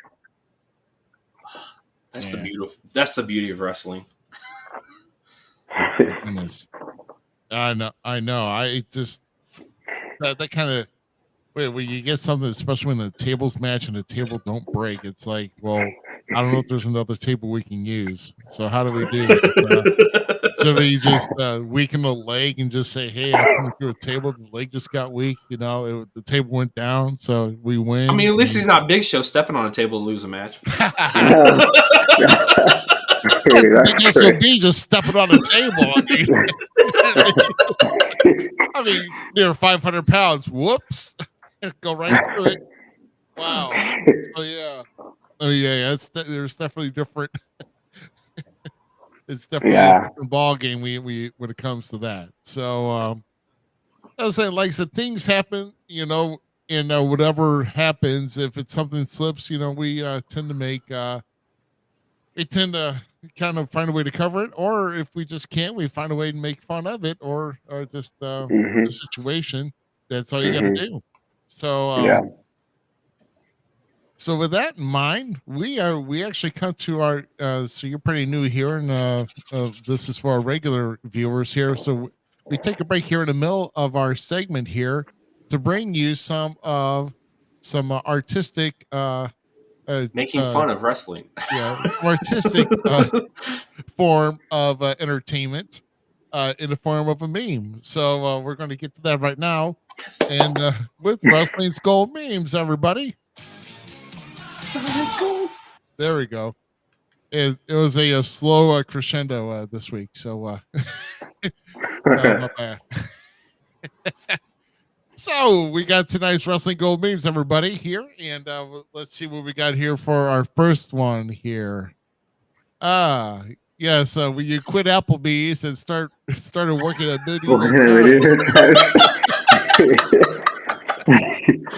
Dude, King Corbin does not get the respect that he deserves. That was a great, he was so good. He is good. Yeah. He's really good, actually.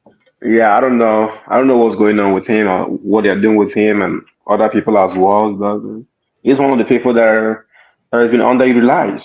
100%. I used to actually, at one time when he was in NXT, I could not stand him. And then he, by the end of his NXT run, I was like, oh man, this guy's good. And then they brought him to Raw and SmackDown. I'm like, okay, cool, we're going to get some good stuff. And then he kind of went back down. I'm like, God, he sucks again. And he consistently, I like him. I like Instagram Corbin. And if you don't know what I mean, go find him on Instagram and watch his videos. Because Instagram Corbin, perfect. That's the dude I want to see in wrestling. I think if we had to at least bring one King meme on here, this had to be it. It's a perfect meme. Quit Applebee's. That's fine. Must have been when he was a bum Corbin. Or as Pat McAfee says, bum ass Corbin. Yeah, bum ass Corbin. Oh. Well, let's see for our next one here. You just mentioned his name a little bit ago here, Z. When you're staring at a stupid idiot, and you're pretty sure they just made the list. Dude, I don't care what anyone says. Chris Jericho is the timeless classic of professional wrestling. If you're not watching AEW right now, the whole reason I tune into AEW at this time, one of the big reasons, is Chris Jericho and the Learning Tree. It is one of the funniest things of my life because I don't think fans realize how much he already knows he's a meme. I don't think he gets it. I don't think they get it. He knows he's a meme, and he's just like, thank you, have a good one. Dude, go watch his stuff in AEW right now, The Learning Tree, Ruby, because it's freaking hilarious. It's beautiful, beautiful comedy wrestling. How many monikers is this guy going to have? It doesn't matter. It's freaking Chris Jericho. This dude is the GOAT, in my opinion, of reinventing himself for the eras that he belongs in. If there's a Mount Rushmore of guys that reinvent themselves, it's him and Big Show, because Big Show took on way too many face turns, heel turns to never not be cool. Oh my. Yeah, Chris is he's so talented and so crafty. Like you said, he's always reinventing himself. That's the main thing. He's always finding a way to stay entertaining, whether he's a face or a heel. It's always something that he brings, something fresh, about him that you would appreciate. So I don't know, it's awesome. And I think they give him a little bit more of a creative stint, more of creative control to his character, I think. And the two that he has with him right now, he has not Big Cass, I'm sorry. What the hell's his name now? Oh, dang it. I forget it. Is it Big Will? No, it's not Big Will. That's funny, though. God damn. Or Big Bill or something. Big Bill. And, the one gentleman, the outlaw, Brian, right? I don't know. But Big Bill will add a little bit of and that's why Chris Jericho is the Learning Tree. And then the other guy's and you should respect him. Dude, everything they're doing right now, all three of them, it clicks. I'm eating it up. I'm loving it. It's one of my favorite parts of AEW right now. And claps. Chris Jericho is a GOAT. Yeah. I guess I'll have to try to catch some of this because some of it. Dude, so funny. I know AEW is hard to watch for some people. I respect that, but this is one of the reasons why you should watch AEW right now. Him and Christian. Yeah, let's wait till this tension headache goes away, and then we'll see. So, let's see. So our next one here. Feature CM Punk with "I am the best in the world." Well, someone got a different claim to this, so you remember this stupid shit that he called the best in the world with the world Drew McIntyre approved. Actually, sorry, it's DM Hunk. DM Hunk approved. Shane McMahon. Dude, that stuff was hilarious. Shane McMahon's the best stunt devil in the world. Yeah, pretty much. I didn't get why he would have got this World Cup or why it was centered around that. We haven't seen the World Cup since, have we? No. We retired it. Yeah, with Shane McMahon. Yeah, Shane McMahon wins the first one. Okay, well, that's enough of that crap. I can't say anything because I am a Shane McMahon fan. I'm not gonna lie. So like Shane McMahon was one of like, if there's a guy that I wanted to watch get his butt kicked, it was always the boss's son. So he started becoming uncool when the Mean Street Posse went away. So that's all I'm saying. I can agree with that. That's all I'm saying. Give me attitude or Shane McMahon, and then we'll talk. So. Oh, yeah. You ready for this one here? The main processor for Amazon AWS stats in professional wrestling. Ready for it? This guy.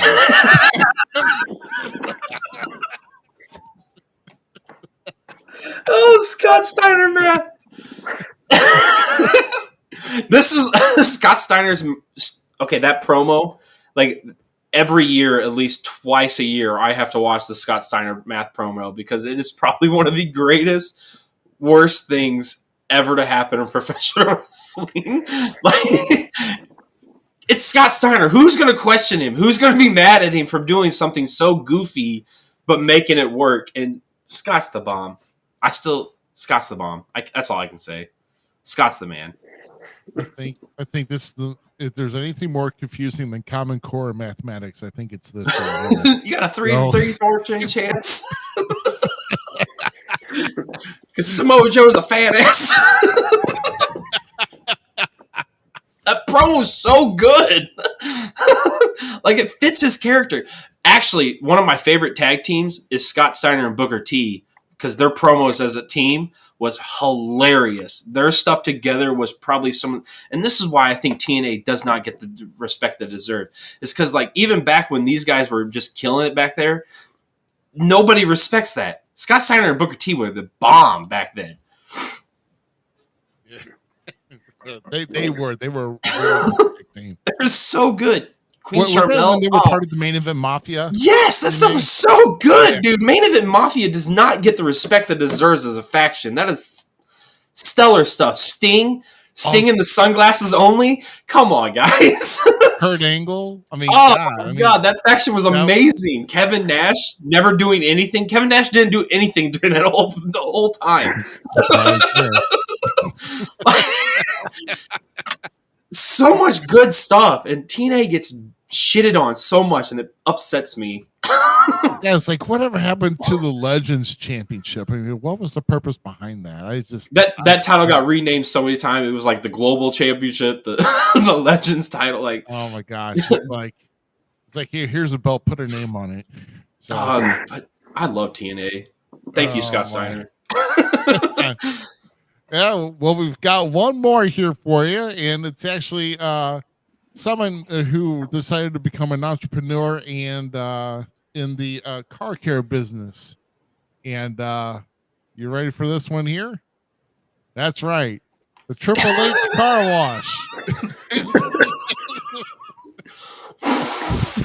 That's right, the Triple H car wash. Now with high-powered jets will guaranteed to get your cars clean in no time flat because it's a spit that won't quit. I would die crying in my vehicle if some guy just comes out and Triple H sprays my car wash. Triple H, we love you. Oh my goodness. That's one of my favorite wrestlers. I'm not gonna lie. There's so many things that Triple H with him spit the water and I think what was the did I ever show the one with the NES cartridge?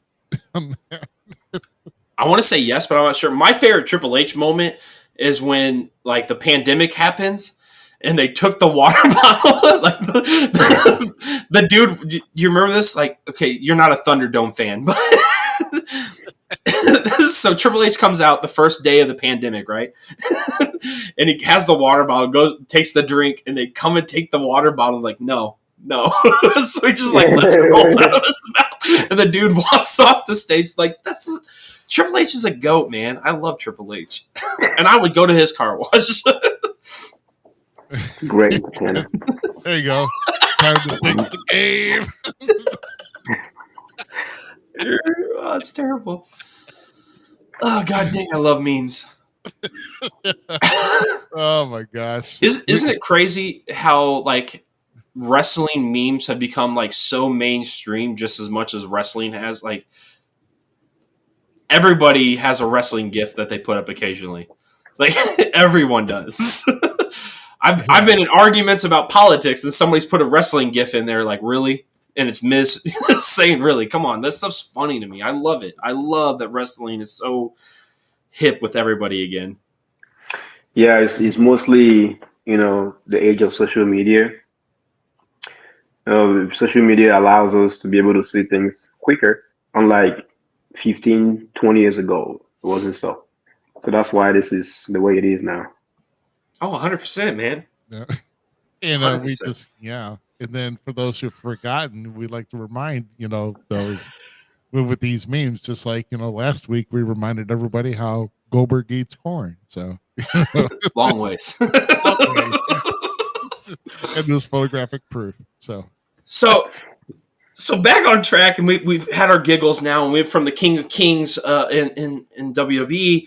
You yourself had the moniker of the King of Kings in Waco Association of Wrestling. Not only there, but you are the King Kizzy himself.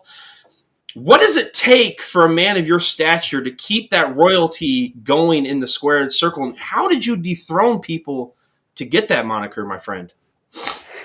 Okay, so I always tell people that this is not a gimmick; it's a lifestyle. This is who I am. This is how I am. 95% of the time, this is how I am. This is how I live. Every time I show up in shows, this is how I dress. It's every time. No matter how hot, no matter how far we have to drive, this is me. This is it's a lifestyle. And WCR, Waco King of Kings, it was and now the company has retired, and I still have that title. That means I get to keep it forever, right? And then and then DFW, it was almost obvious. I think it was my second time competing in that King of the Ring tournament for DFW or Pro. And the first time I think I haven't really graduated yet. But this time around, I was a full graduate, and I guess it only made sense. You can't have a king, and then have another king. And plus, one thing about King of the Ring, we see it all the time. People win that, and then it lasts for like 6 months, 7 months top, not a full year, and then everybody forget about it. Only a few people in history have been able to, live up to that expectation and actually, bring a lot of life to that title, King of the Ring. To me, I don't see myself as just King of the Ring. I see myself as a king. I see myself as royalty, and that's who I am. You can't take that away from me. I always make sure that even after shows, you can't see me sleeping. I had an incident that happened. I was in the hospital. The family member was there. I was leaving the hospital, and outside I saw some fans from the shows that we go to in Dallas, and that's King Kizzy, and I looked the part. I dressed the way I dressed the way I always dress. But that's just it. Every single time, you can never see me not dressed as a king, unless of course when I'm walking, and then that's a different dimension. Where my job as a PT, doing PT stuff is different. But outside of that, my daily lifestyle, going to parties, going to events, this is how I look. This is how I dress. I have so many of this stuff. I have like maybe like 50 of these. I'm not even exaggerating. I have a lot of this, and this is how I dress. So adding on to this question, actually, before Ruby takes over, in professional wrestling, we have seen so many kings in professional wrestling. Who's one of the kings that like may have been somebody that you looked up to or inspired from? Like, we talk about. I'm just a nerd for wrestling, so I like to talk these stories. For me, King Booker, King Haku, or King Harley Race, they're probably three of the guys that I'm going to go to. Who's some of the kings of professional wrestling that you were like, that guy? That guy was a true king of the ring. Booker T. And I'm gonna tell you why. When that was in 2006, correct? That's when we started watching. Yep. Like watching. So he was so good at it. And I thought that because I didn't know any better. That was my first few months of watching, professional wrestling on live TV weekly. So I thought when I didn't know any better. I thought when Batista or if Batista actually beat him, Batista would be known as King Batista. I didn't know. I thought he was, Batista because he's a king because he's got a world title. So I thought maybe Batista would be known as King Batista when he finally beat him for the belt. He made the king so like he made it so important. He aligned it with the world title from what I watched. That I felt like, okay, if you get dethroned, you're gonna lose everything, including your kingship, including your belt. You drop down to nothing. That's how well he made it look. So to me, it will be Booker, King Booker. That's top of the list for me too. And to hear you say it like that, like I, as a fan, didn't even think about that. Like that the king role would be shifted over to Batista. Like, oh my god, that's my mind literally blown as you said that. Because I didn't know when he won it. I didn't watch when he won the King of the Ring. I didn't understand what it meant. You know what I'm saying? So that way, I didn't know that he actually went through a tournament to become King of the Ring. I just thought, okay, he's the king. That means he's the main guy. He's got a belt, and he's the guy. So if this guy actually beats him, he's gonna take all that away from him.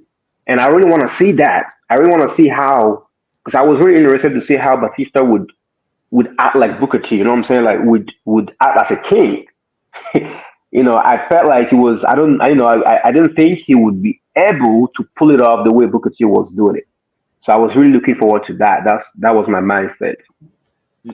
I'm going to say, Ruby, I actually feel like WWE's missing an element now because of what King just said here. Like, god dang, there's an element missing there because King Batista, that idea, that premise, I'm like, wow, we missed something.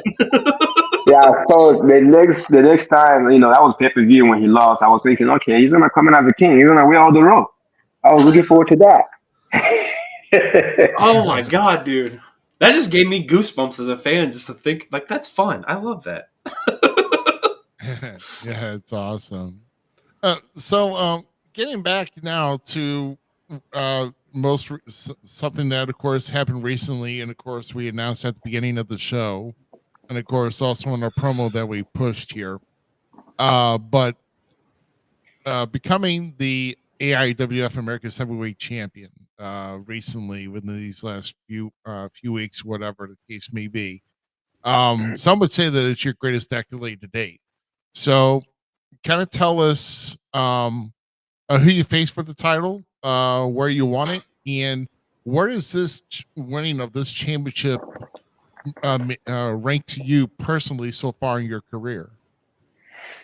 Okay, um, I wanted the DAWO Pro Show, and it was a fatal four-way match between myself, Ned Collins, Jay Sharp, and Matty I. Jay Sharp was the champion at the time, Uh-huh. and so winning it was, like you said, it's the greatest accolade. And my first singles championship belt, because I've been doing a lot of tag team stuff mostly. So I've had tag team championship belts, but I haven't really had the singles. So it was the greatest accolade. And AIW America's Heavyweight Championship, the way it sounds to my people back home, is is such a big deal. Like you have no idea what's going on back there, and what we're about to do next weekend is such like a huge deal to them. The title, the way it's inscribed in that title is such a big deal. And when I started training, because there's always that question that they ask. Lou would always ask you, "What is your goal? What do you want?"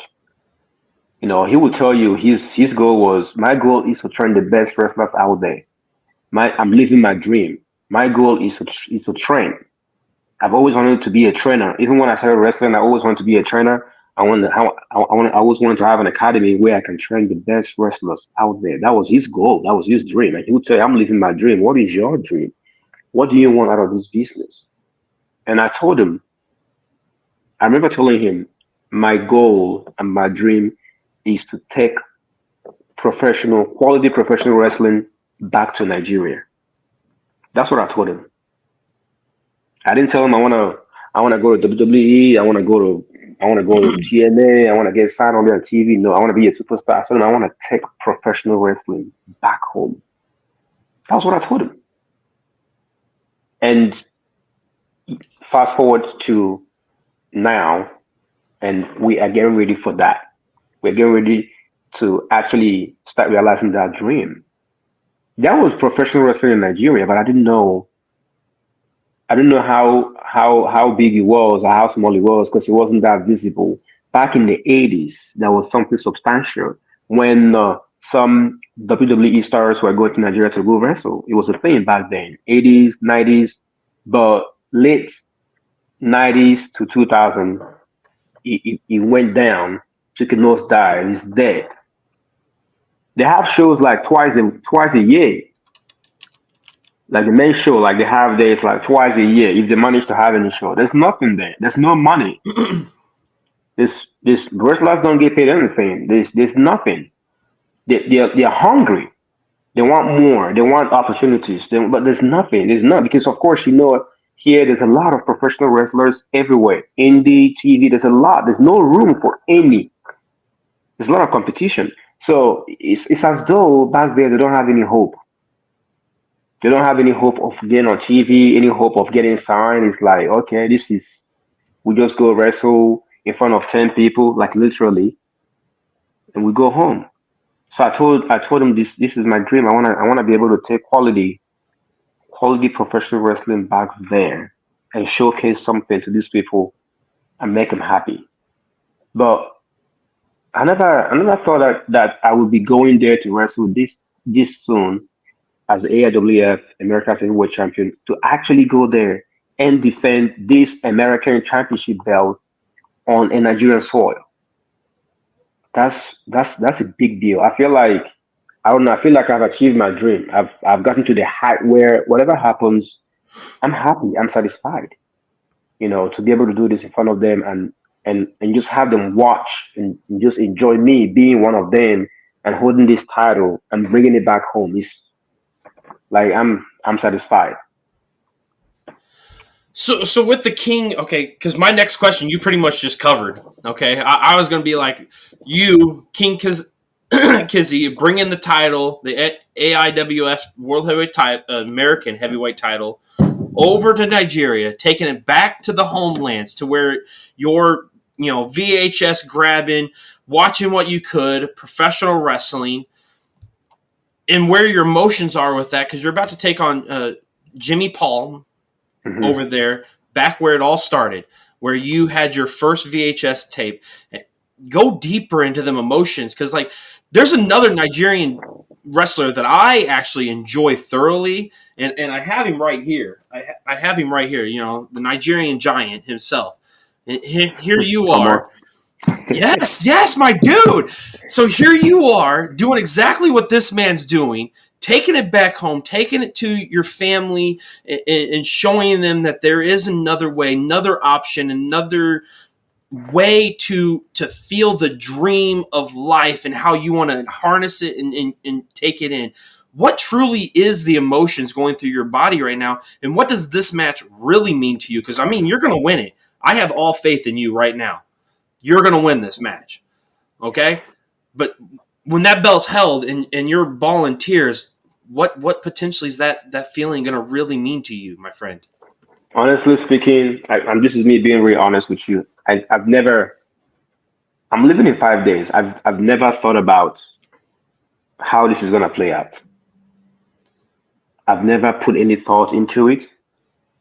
I just want to go there and just let everything flow naturally. And if there's any one time that I might break character, it might be in this match. It might be in this show. Earlier on we talked about the entrances, right? We talked about what happens when you make your entrance. But the arena we're wrestling holds about 3,000, and we're supposed to be the main event. So I don't know. I just don't know how I'm gonna react to that when I make that entrance in front of all that people. And believe you me, I'm a heel here. At least I do heel work, but I'm pretty sure over there it will be reversed. Because of the whole big homecoming. So I don't know how. I just don't know how I'm gonna react. I'm being honest. I don't know, but I know deep down I might lose myself. If you know what I mean. Oh, 100%, yeah. I might lose myself, and I don't know. I don't think about it.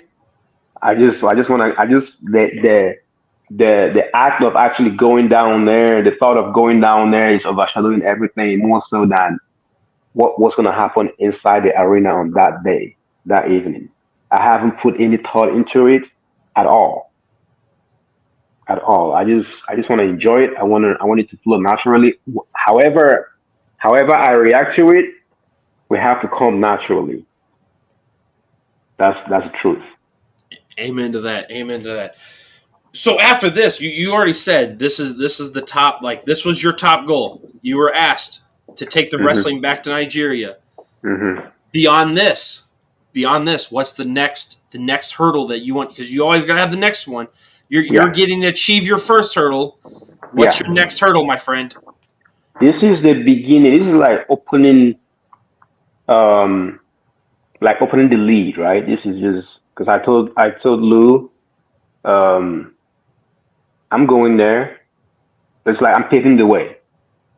The ultimate goal is to take wrestlers from here back to Nigeria. Ooh, and start merging. We need to start merging. You talked about TNA and WWE intertwining. Now, the ultimate goal is to take people, like revive that, take people from here back to Nigeria and have shows. Let people enjoy this stuff live. It's not just me. I'm the only person coming from here, But like, think about where I'm coming, and then there's other people, other great wrestlers from here going there to go wrestle, going there to go entertain these people. It's not just about me now. It's about other people that can enjoy, see all sorts of talent live. They don't get to like watch like top live matches, But But like taking these people back there, taking all these wrestlers here, will allow these people, my people in Nigeria, to go to different cities, because where I'm going, believe it or not everybody could afford to get to that place to watch. There's so many cities in Nigeria. There are 36 states in Nigeria. 36. So the ultimate goal after this, paving the way, would be to actually take wrestlers from here and take them back there to have shows multiple times in a year. Those that are willing to. But that's the ultimate goal. I know it seems like it's far reached. It requires a lot of money. I will need some sponsors. But always remember, this is that boy that was taking bump in on my couch in Nigeria, breaking the couch, making parents mad. Never had any dream of actually becoming a wrestler. Never. Like never. I have some of my friends that I grew up with in Nigeria I've made sure that they'll be there next weekend to watch me wrestle. Like I made sure these are people that we play wrestling in the living room, you know. We bump on the couch.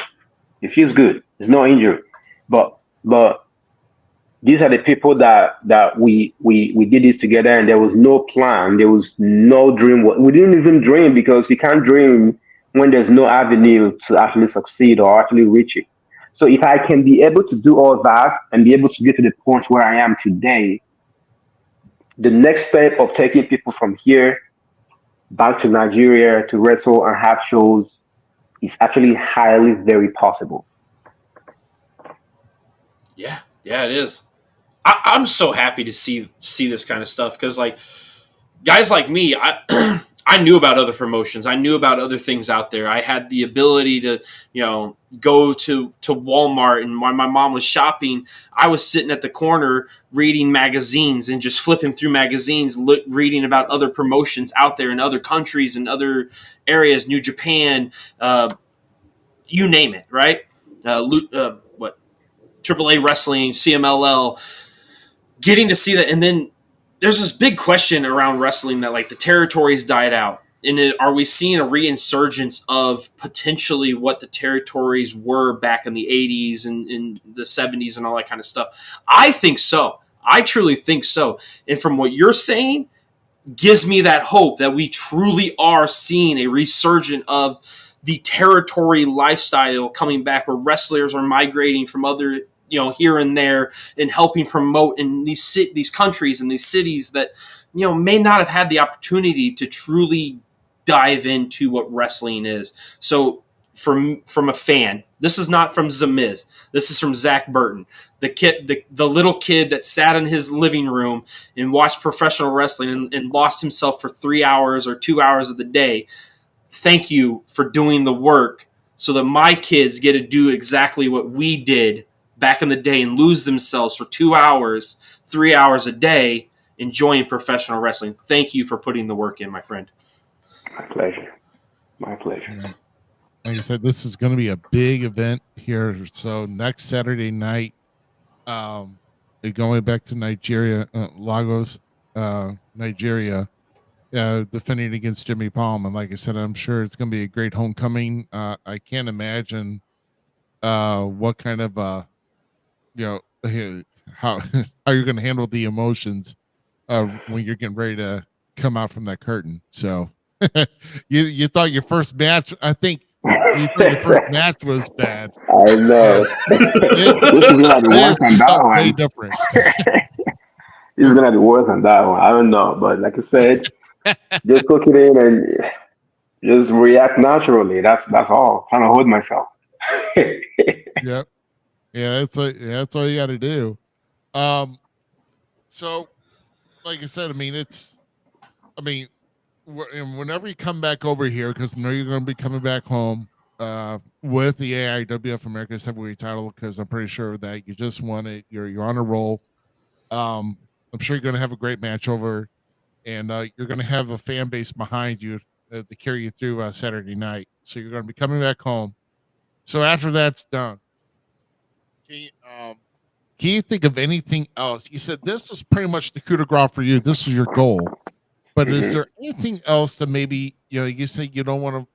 You're not really too much into WWE or TNA, or if they don't sign you, or whatever the case may be, you know. But is there anything else, maybe to you personally, you'd like to maybe maybe just a few things you like to etch off on your wrestling bucket list? Maybe to like different regions of the United States you like to wrestle, or different promotions, or even different countries, or maybe even a certain. Because I've heard you wrestle, yeah, gosh, I mean, how many times you've been in a fatal 4-way? But is there any other type of match that you would like to be in, that you haven't yet? Let me see. You know what's funny, right? I know we spoke about death match. I always thought, okay, maybe I could do this, the death match. As crazy as it sounds, one of our guys here, Julio Guerra, he's known for death matches. I've approached him so many times, and I told him, hey man, I think we should do this sometime.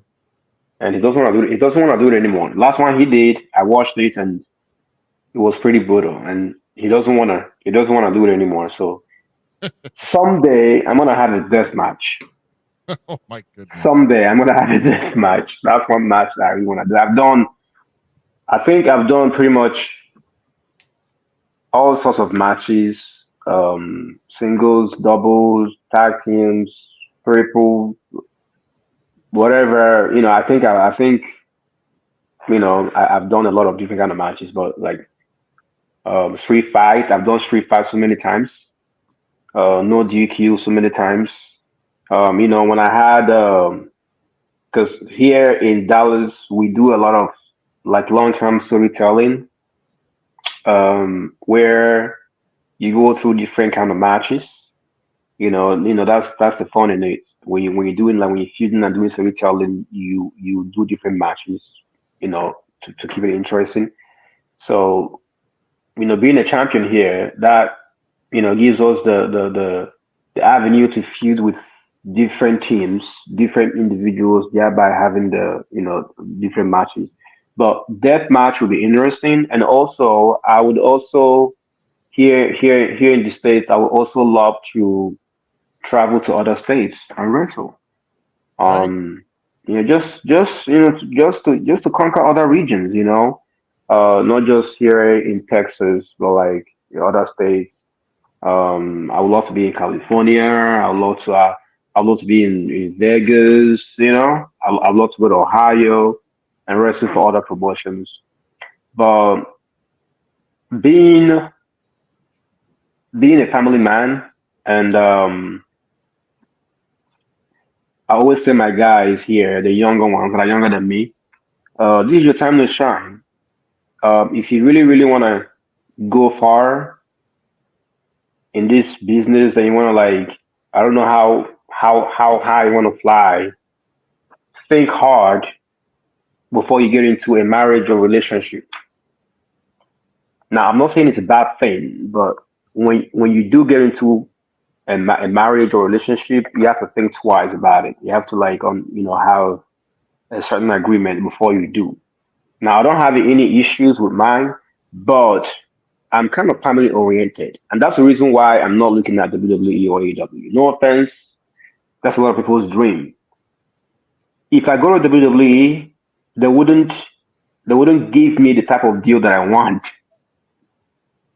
Right. and I can't stay, and I won't take it. And starting from the money, I'm not broke. I don't know the startup right now they have, but that might not be enough for me. And also, I wouldn't want to be that much away from my family. I can't do it, and that's why I Right. love independent wrestling, and having power over your schedule, and being able to go to where you want to go to and do what you want to do, and not being obligated to be at a certain place at a certain time. So I can't do it. I just can't, and that's a deal breaker for me. And also the money. I don't know how much the startup is, and also I have to leave. I have to move out of Texas. Should I go to WWE? Probably going to start in NXT. Yeah, and that will prompt me to move. And I Right. don't want to move. I don't want to leave where I'm at. I love Dallas, Texas. I don't, I don't want to Yeah. live anywhere else. That's just me. And I Yeah. always talk about this with my wife, and I tell her. if I'm not the type of person that will leave to move to a different state because they're offering me more money or bigger opportunities, I wouldn't go. I've been offered, and I said no. I'm not going anywhere. Like to move out of state for a bigger, better money, better salary, and I said no. I don't want to take it. Right. That's just me.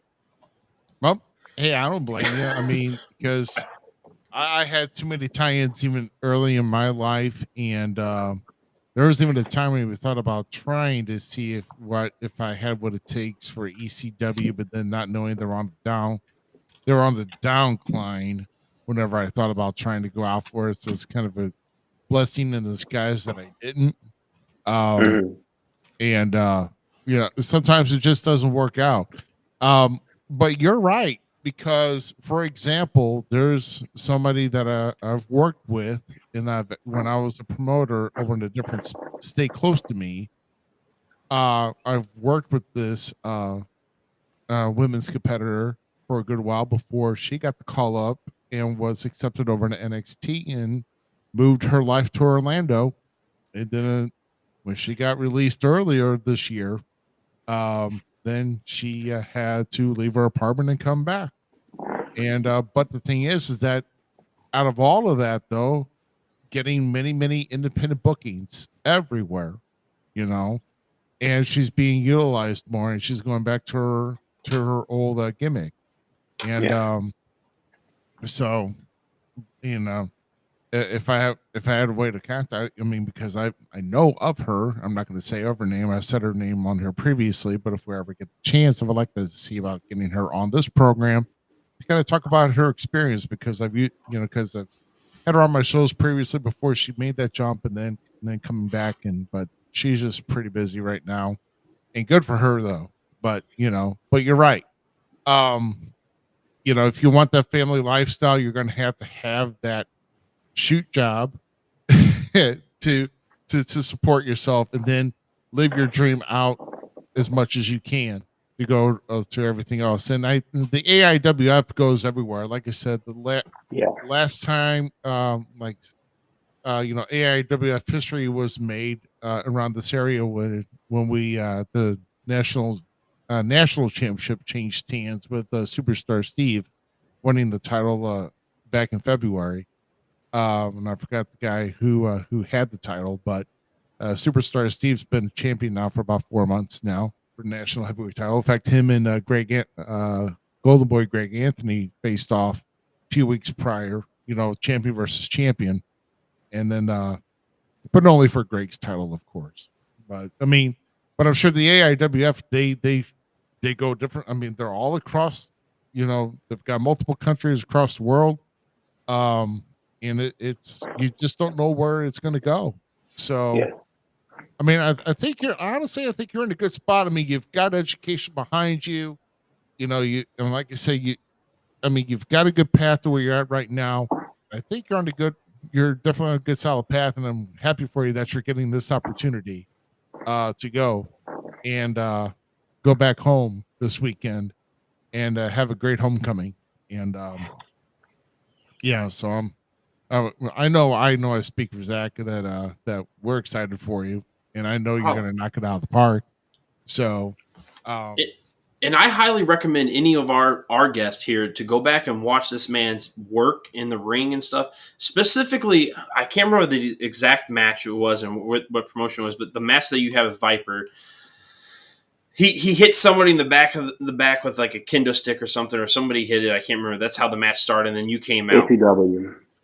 That match actually was stellar. That match was amazing. I watched about 6 to 9 matches of his, and that's the one that stuck out to me the most. And it's funny that you brought him up as one of your veterans that you stuck to, because I was going to say, I'm like, that match was really fun. That's where I saw not that you didn't show it, but that's where I could see the enjoyment in your face. I could feel it in the whole match style. How you guys put it together, and it flowed so well. So yeah, you have a huge star ahead of your head, and I can't wait to see you grab more brass rings, man, because you're awesome. And as a family man, I understand that whole thing because my kids come first. I've sat down with my 4 kids, my wife, and any time that they say this world's no longer working with this world, I say goodbye to wrestling. I got to touch it, and I'm blessed to be here talking with guys like you, hanging out with Rick Ruby always, and just super, super grateful for these moments that I get because it could be taken away at any moment. That's true. That's true. Absolutely. Thank you so much. Thank you. Yeah. Appreciate Before we get before we let you go here for the evening here, Your Highness, I should say, where can people find you online, and where can they find you next, and whenever you do come back to the US to wrestle again? So online, social media, Instagram, Facebook, Twitter, all King Kizzy. Facebook is HRH King Kizzy. Twitter at King Kizzy, and Instagram at Kizzy Uzoma. Kizzy KIZZYUZOMA. That's all my social media handle.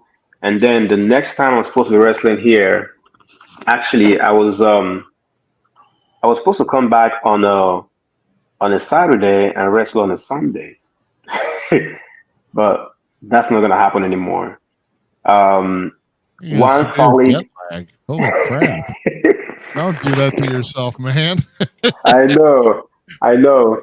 But one solid booking that I've had, because I've had it for since last year.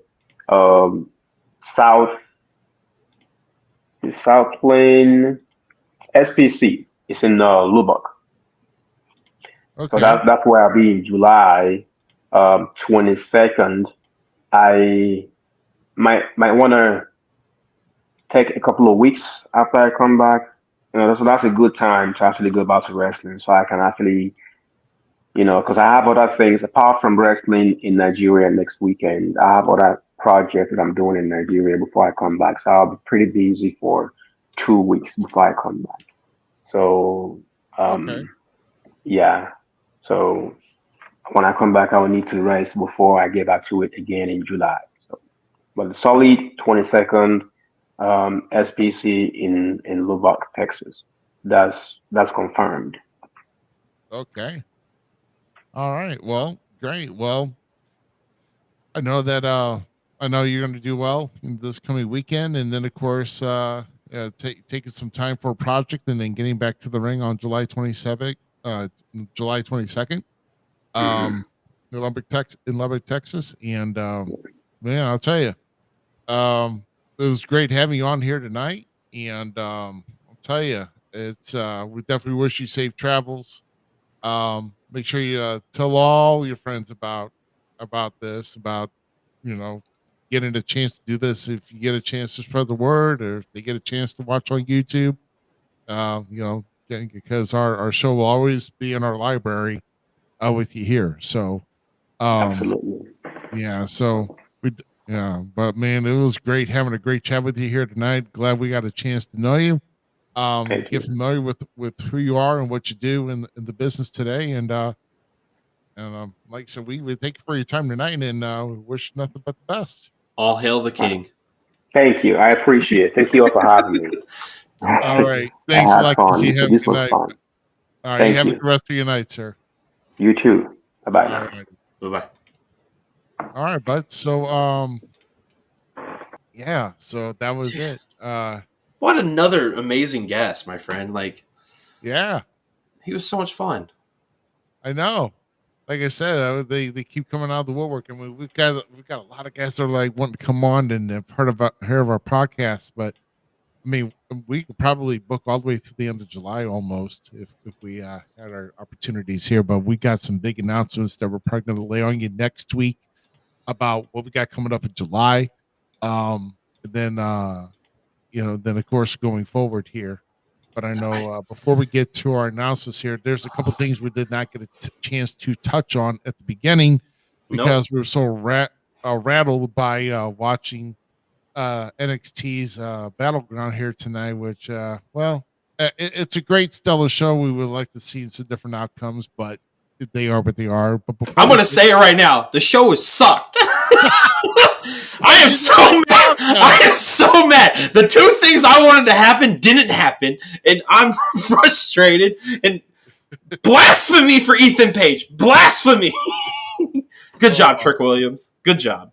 It was a good show. Everybody did good. I'm proud of them. I just wanted different outcomes. Oh, yeah, of course. So let's talk about this here because we lightly mentioned it off air. And we're going to go and bring this up here now. This has actually been a topic that's been hitting the wrestling airwaves on Ricochet letting his WWE contract expire. So apparently Ricochet, whose his last contract was signed back in 2019, is getting ready to expire at some point here within the next month or so, I believe. So he has no intention of renewing.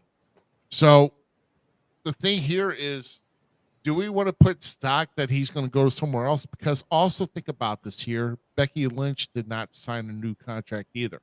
And she is no longer, as far as I know, she does not have a valid contract. Also the same thing with Chad Gable. I don't know if Chad Gable has re-signed either because he's coming up here as well. What is it with these contracts that they're just wanting to let expire? Are they just trying to get the writers a little nervous in the bridges, or are they wanting more money? But let's just focus on Ricochet for now because I think probably it could be a creative thing because, I mean, the man's talented, no doubt. I think if WWE could come to an agreement to let him stay, he probably would have agreed to something. But there's something going on here. So, what do you think? You might have an idea that could be why Ricochet does not want to renew. I wish I had an answer because, for me, I truly believe, still in my heart, that Ricochet has a place in WWE, and there's more for him. Absolutely. Everyone in WWE, let's.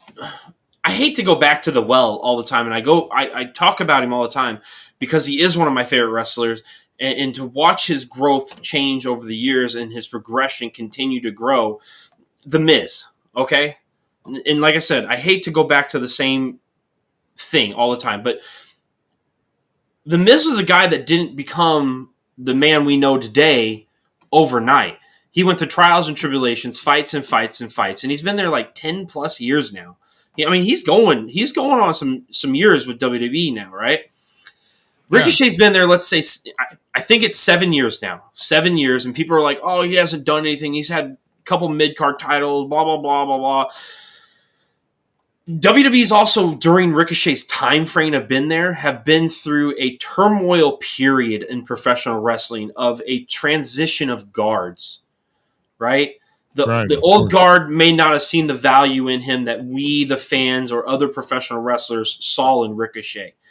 I don't think that's the same viewpoint of the new guard in WWE. When it comes to Shawn Michaels, when it comes to Triple H, I don't think they view him the same way that Vince McMahon and those guys did. I would like to see the rebuilding of Ricochet, and it goes on to other guys. Shinsuke Nakamura is another one that comes to mind when it comes to that rebuilding and that rebranding, that the restructuring of that professional wrestler. Now, can Ricochet go out in professional wrestling world in the indies and make it happen? 100%. Like the matches that man's going to have out there with the likes of potentially Moose, Will Ospreay again, Switchblade, whoever it may be, right? You can name names. The man's going to put on a performance. I just feel like Ricochet has so much to offer WWE that he's not going to get anywhere else. And that's not saying that the other companies, because I'm once again a big, big backer of AEW, a big, big backer of TNA, and I want to see these companies pursue and keep to build their fandom. Because without them, it doesn't keep WWE on their toes. We'll go back to WCW dying out, and WWE just went to like, what the hell was this, right?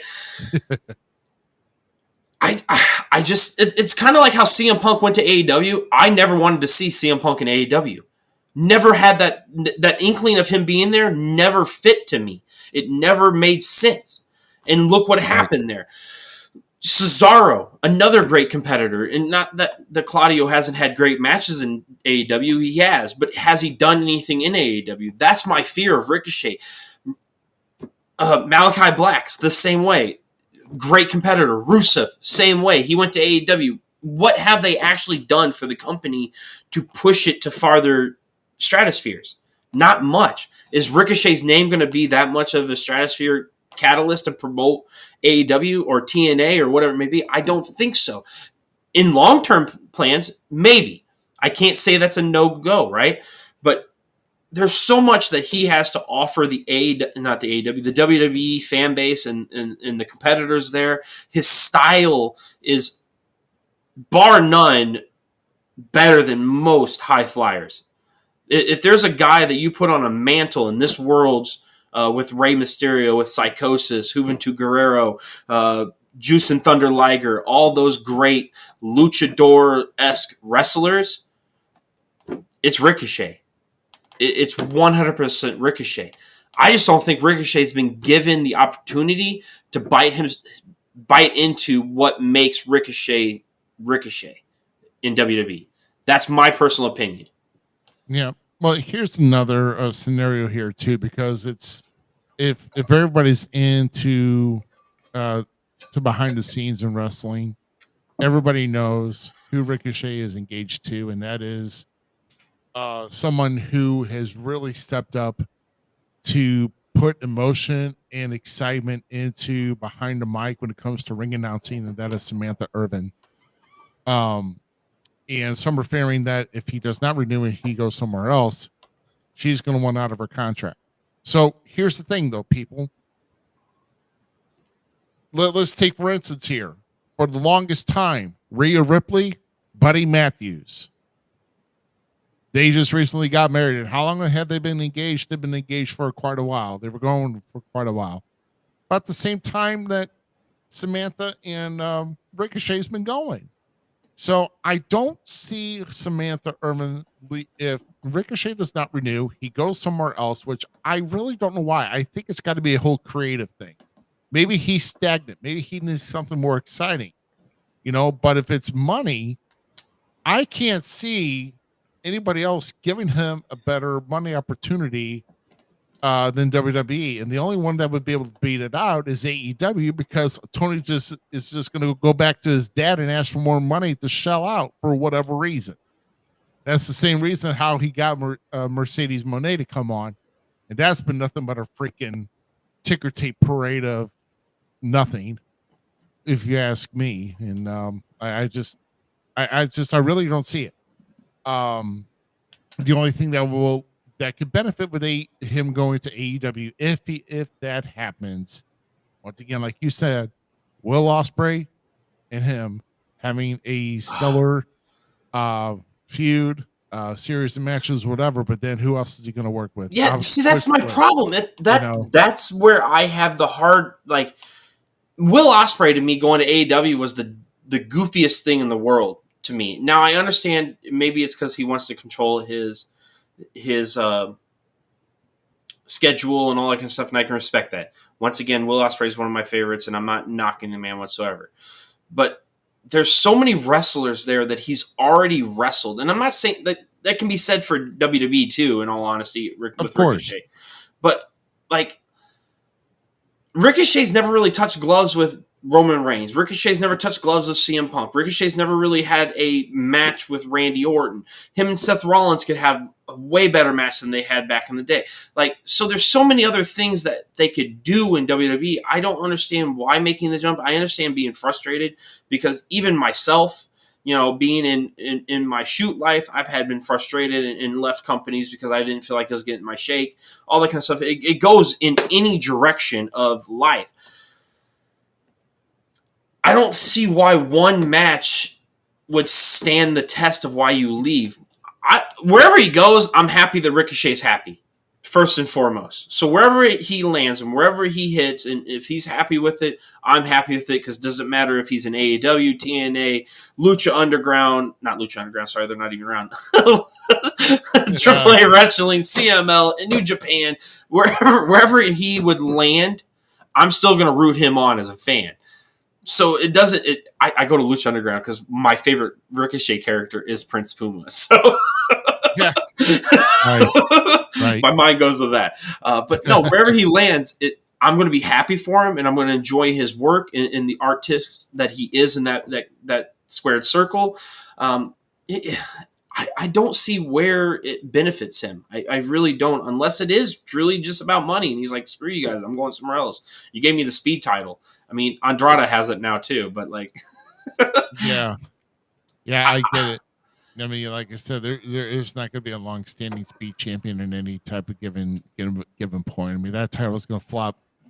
I see about flopping more, just about as much as the 24/7 title did. That's how I feel about it too. I don't think it's going to be a stagnant title. I think it's supposed to be something that and it just gets people more eyes on things. I don't think the speed title is a negative thing necessarily.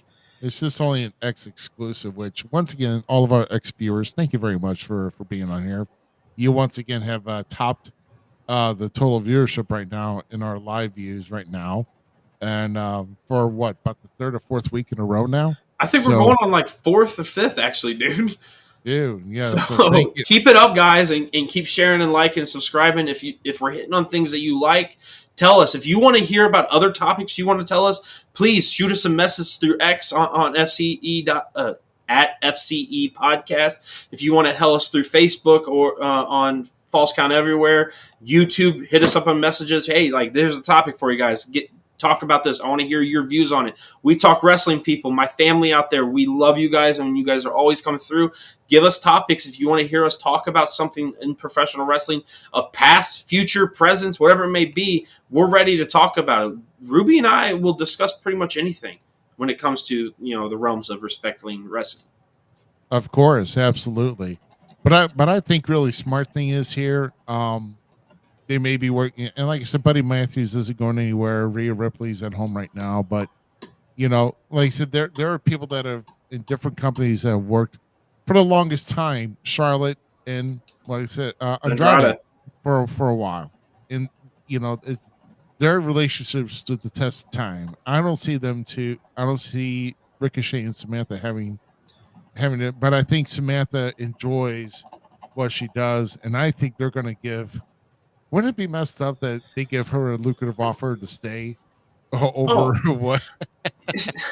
But she deserves it, though. Here's another thing. I don't see Becky Lynch going to another company and she let her contract expire.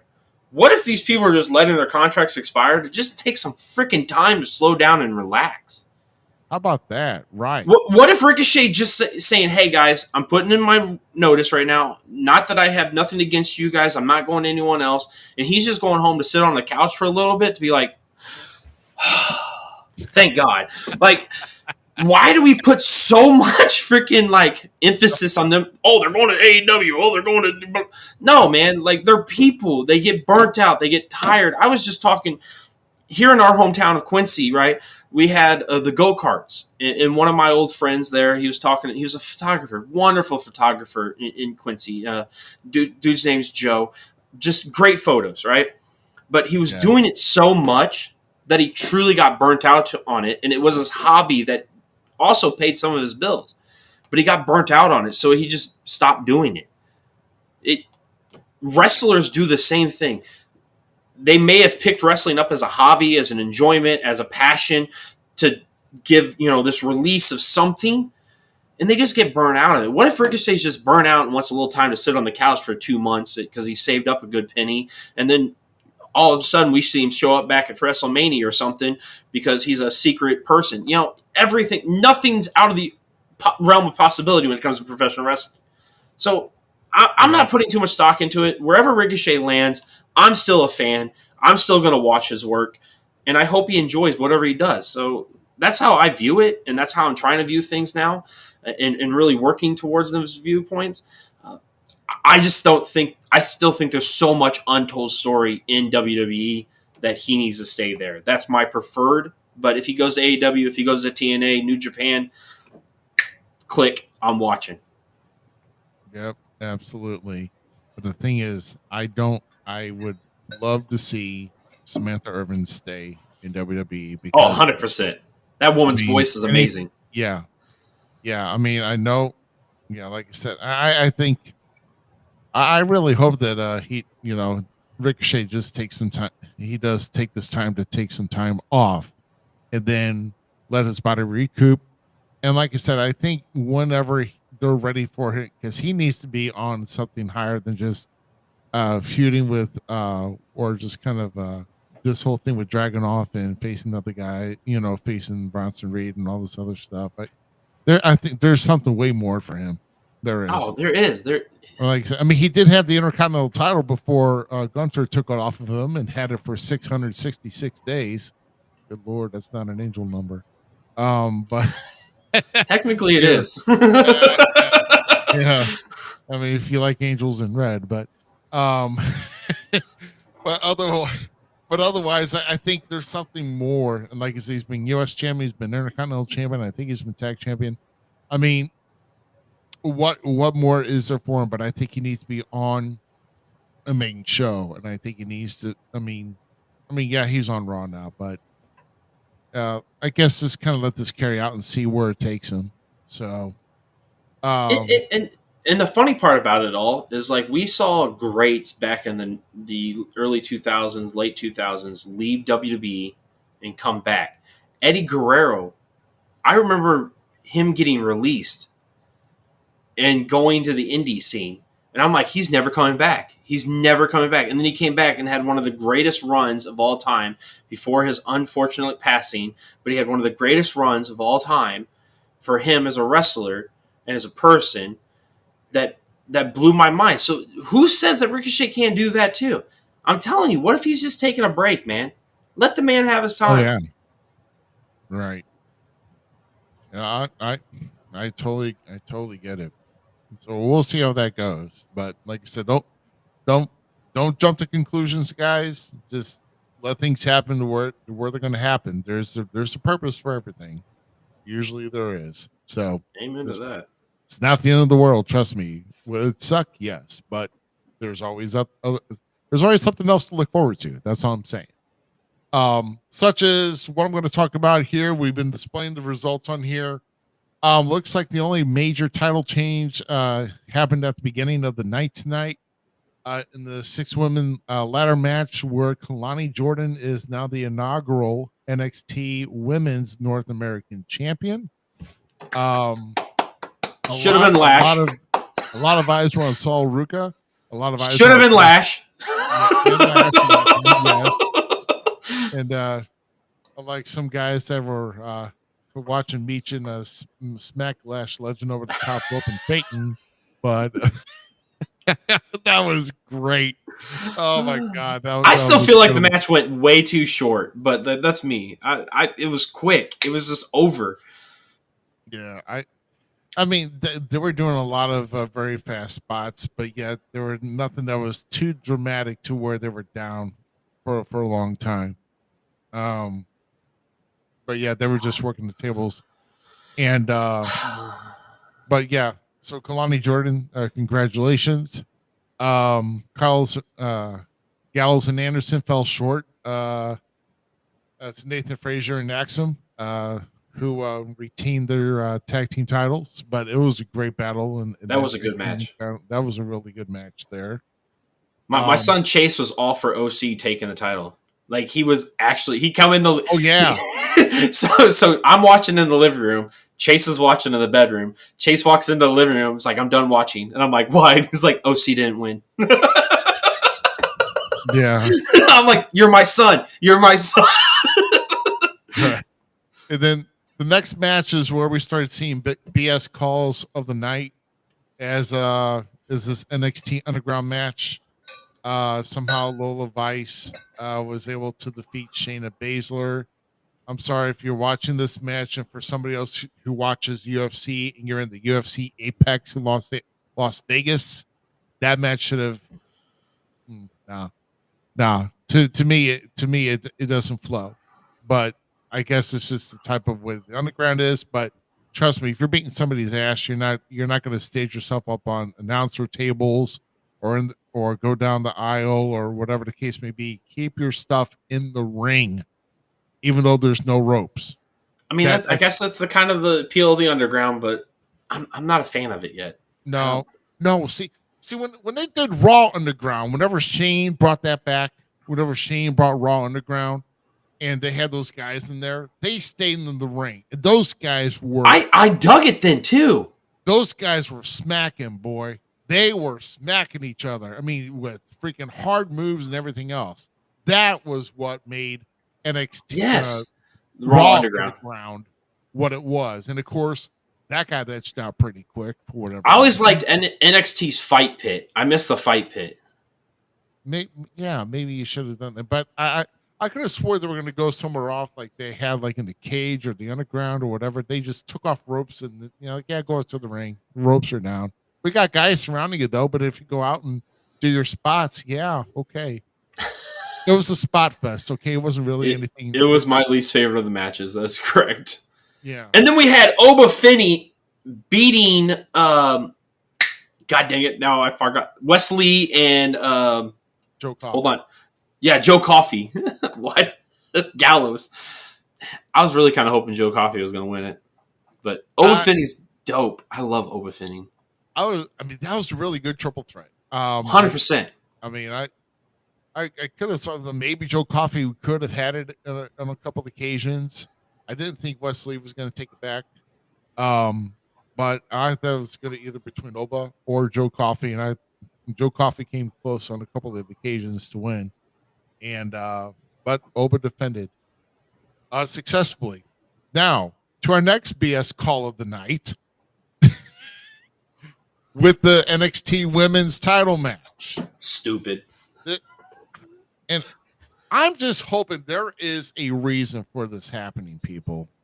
There's got to be a lot more. If you're mentioning TNA, this cannot be just like a brief mention of something and then it just goes away. Okay, so I don't know who came out to admire the championships first off between the NXT, but then they admired Jordynne Grace's TNA Knockouts title, and there's two women that came out and were walking away with it, and Jordynne had to go knock them out and then come back into the ring and was going for the Juggernaut driver, but then of course Roxanne happened to slip out and hit Jordynne Grace with the DDT, and then Roxanne, what it was, the Pop Rocks, thanks.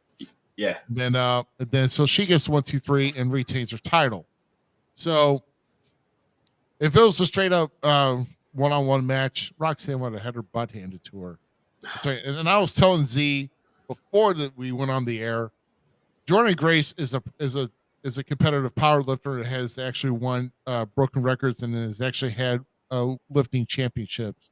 And if she wanted to, if Roxanne was dead weight, she could pick her up and throw her over like a sack of potatoes over the top rope if she wanted. 100%. It's just like, it's just, I don't get it. Jordynne Grace is okay. So Jordynne Grace, and this is how much I love Jordynne Grace. Jordynne Grace got the rub from my favorite female wrestler of all time, and that is Jazz. If you get the rub from the greatest female wrestler and the true baddest bitch of professional wrestling, and I will say that 100%. I tweeted it X'd it, I guess. It's still a tweet. When she was having her last run with TNA, I tweeted that the true, because that's when Ronda Rousey first came into WWE and was calling her the baddest bitch in the No, there's only one.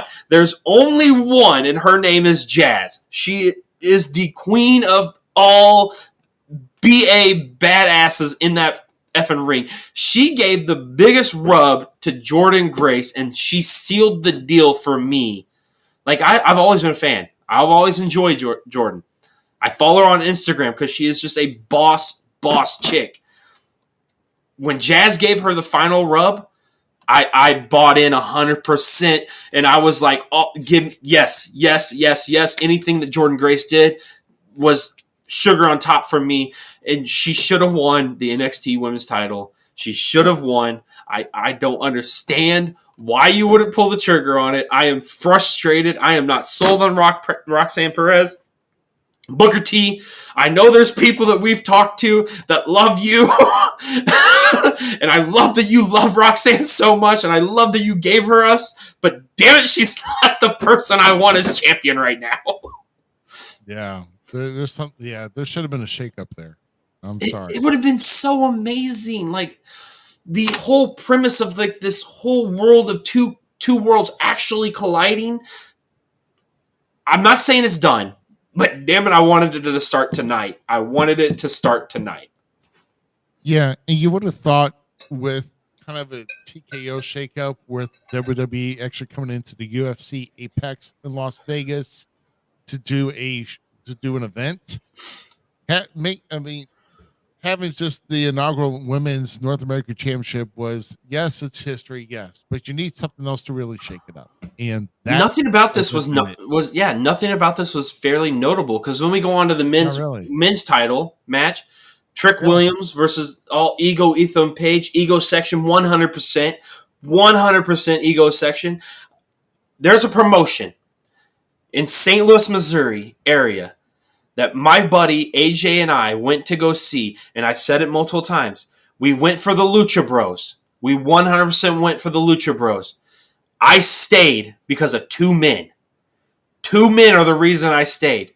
Rohit Raju and all ego Ethan Page. I have t-shirts of both those men's upstairs in my corner, where like these are t-shirts I don't wear that often because I like these guys a lot and I want to keep them, right? They're my collector's items because they were before they made it to the mainstream. These are two men that I truly believe deserve a stage of stardom that only a megastar like LA Knight thinks he deserves. These are two guys that I thoroughly am behind 110%. I cannot tell you how much I love these two men, because they had me. They had me in that freaking Belleville Fairground. Was where I saw these two men perform.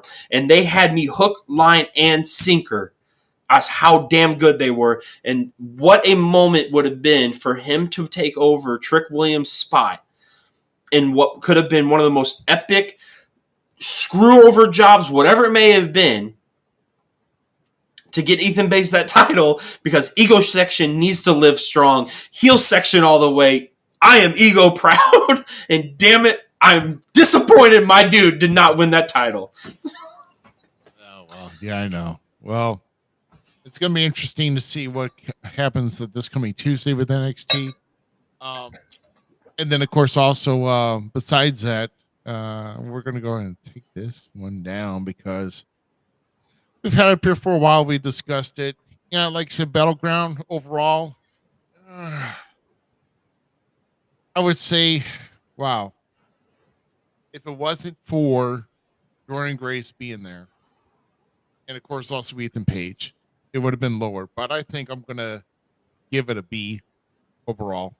Wow, you're being generous. I'm giving it a strong C+. I thought about B-, but it's like, maybe it's just not the results. But I think really those two really made this event. Jordynne Grace making an appearance, and of course Ethan Page making his NXT debut and main eventing tonight's NXT Battleground as his first match. But if it wasn't for them, it would have probably been a low C for me.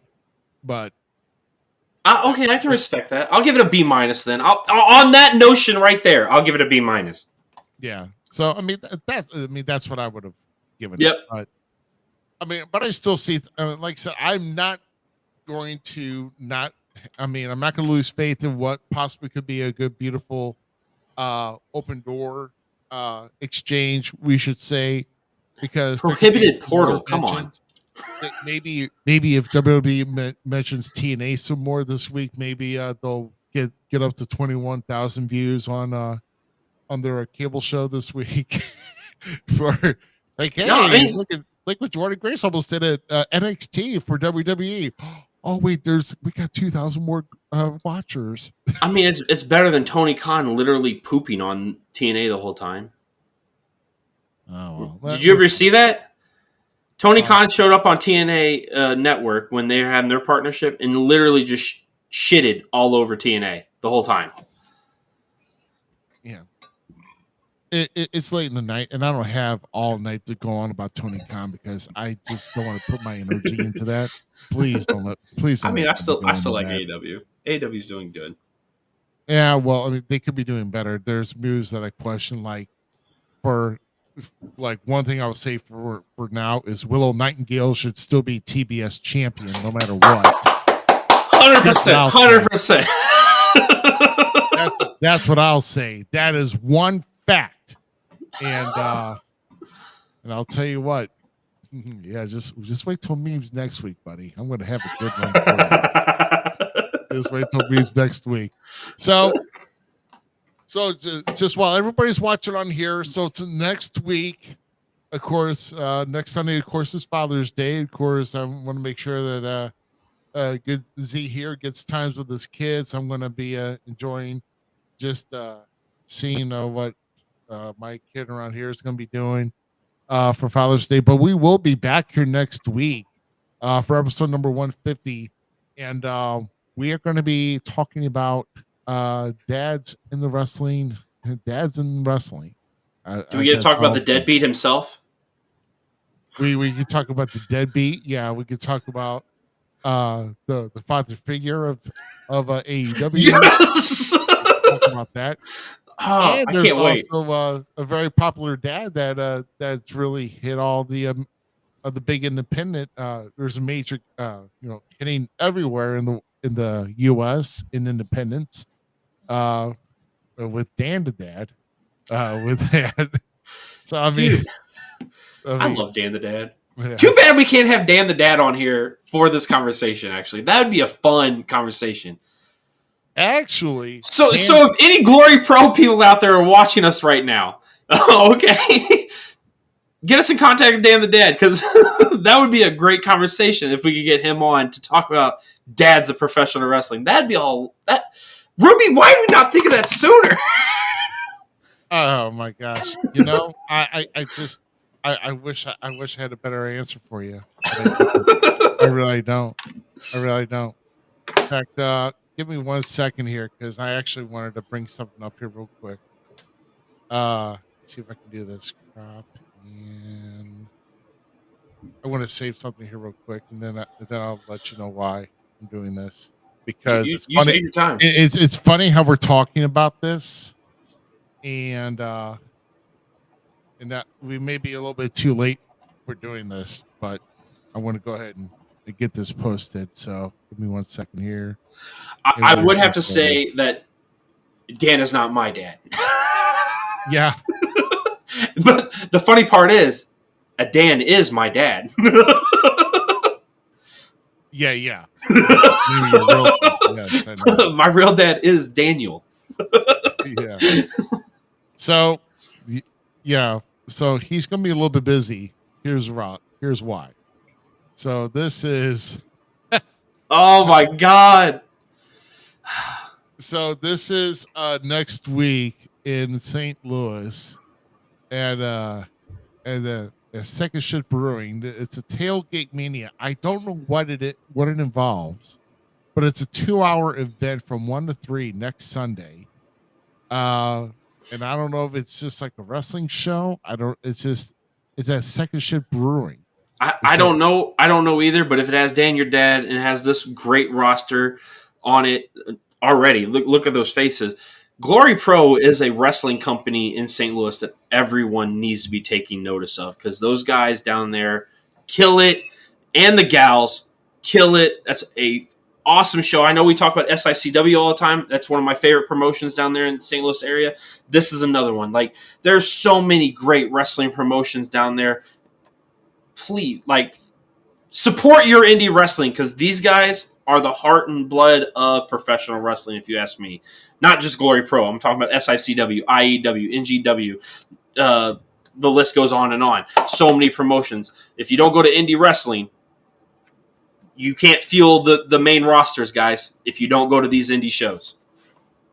Yep. So when you mentioned that, I'm like, oh, well, you're going to get... Because I didn't know if it was just like a meet and greet or that, but if it's $25 and they're saying it's from 1 to 3, I imagine it's got to be some type. Oh, they probably have some matches. Yeah, I they don't know probably if it's have a some. VIP meet and greet, but I just hope it is. But I like the name, selling Tailgate tickets Mania. to this, you know, that's a good show name. Congratulations on that, guys. Yeah, it's like I'm just gonna tailgate mania. It's like, what is it? I don't know. I'm just confused, but you know, but apparently, yes, this coming Sunday, and but after that, their next show after that is I did look. It's July 28th, which is a Sunday. Mm-hmm. It's a Sunday afternoon show. That's their next show, and that's a 3 p.m. start. So, yeah, makes it tough for us to try to attend, and then next thing you know, oh hey, we got a show to do. I would love to get back to a Glory Pro show. I really do. The last one I went to, I can't remember where it was, but Rohit and I talked about. It's the one where I met Mr. Curryman, actually. Where I met Mr. Curryman and got his autograph. Yes. Curryman. Yes. Absolutely. Love some Glory Pro. There's so much great wrestling down in the St. Louis area. If you guys aren't going out to it and helping out those guys and gals that deserve it so much, then you're not pumping the blood to help the main guys. So yeah, so it looks like their next shows are all on Sunday afternoon starting at 3. Yeah, they usually have Sunday afternoon shows on average. Ah, crap. Oh well. Yeah. Maybe we take the weekend off one week and go to a Glory Pro show. And I know some guys that would be really up for that. Yeah, like I said, the July 28th and August 25th, and you know, yeah, one day. Yeah, one day. Until then, let's wrap this up and let's go home because these beautiful guests.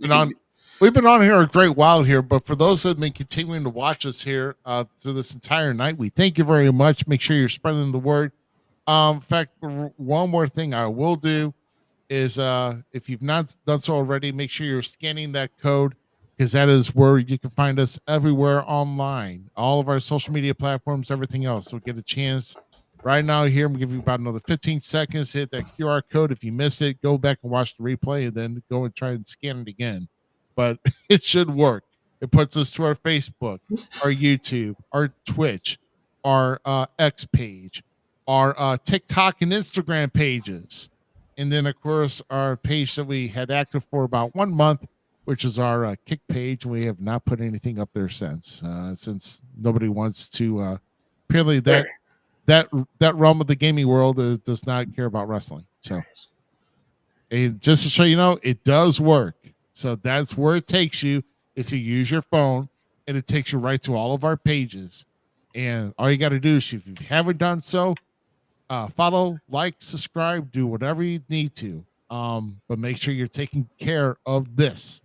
And this is us everywhere online at Falls Count Everywhere podcast. Next week, we're having episode number 150, and we're going to be making some quick changes to the show. Oh, that was you that scanned. I was like, hey, we got to scan the code already. But that was me. Damn it. Yeah. Hey, if I can't scan it, how can everybody else can? Like, right? You gotta pave the way for everybody else to understand what's going on. And once again, we thank everybody. Like I said, like Ruby said, for coming out, showing up for us, and promoting us, helping us out.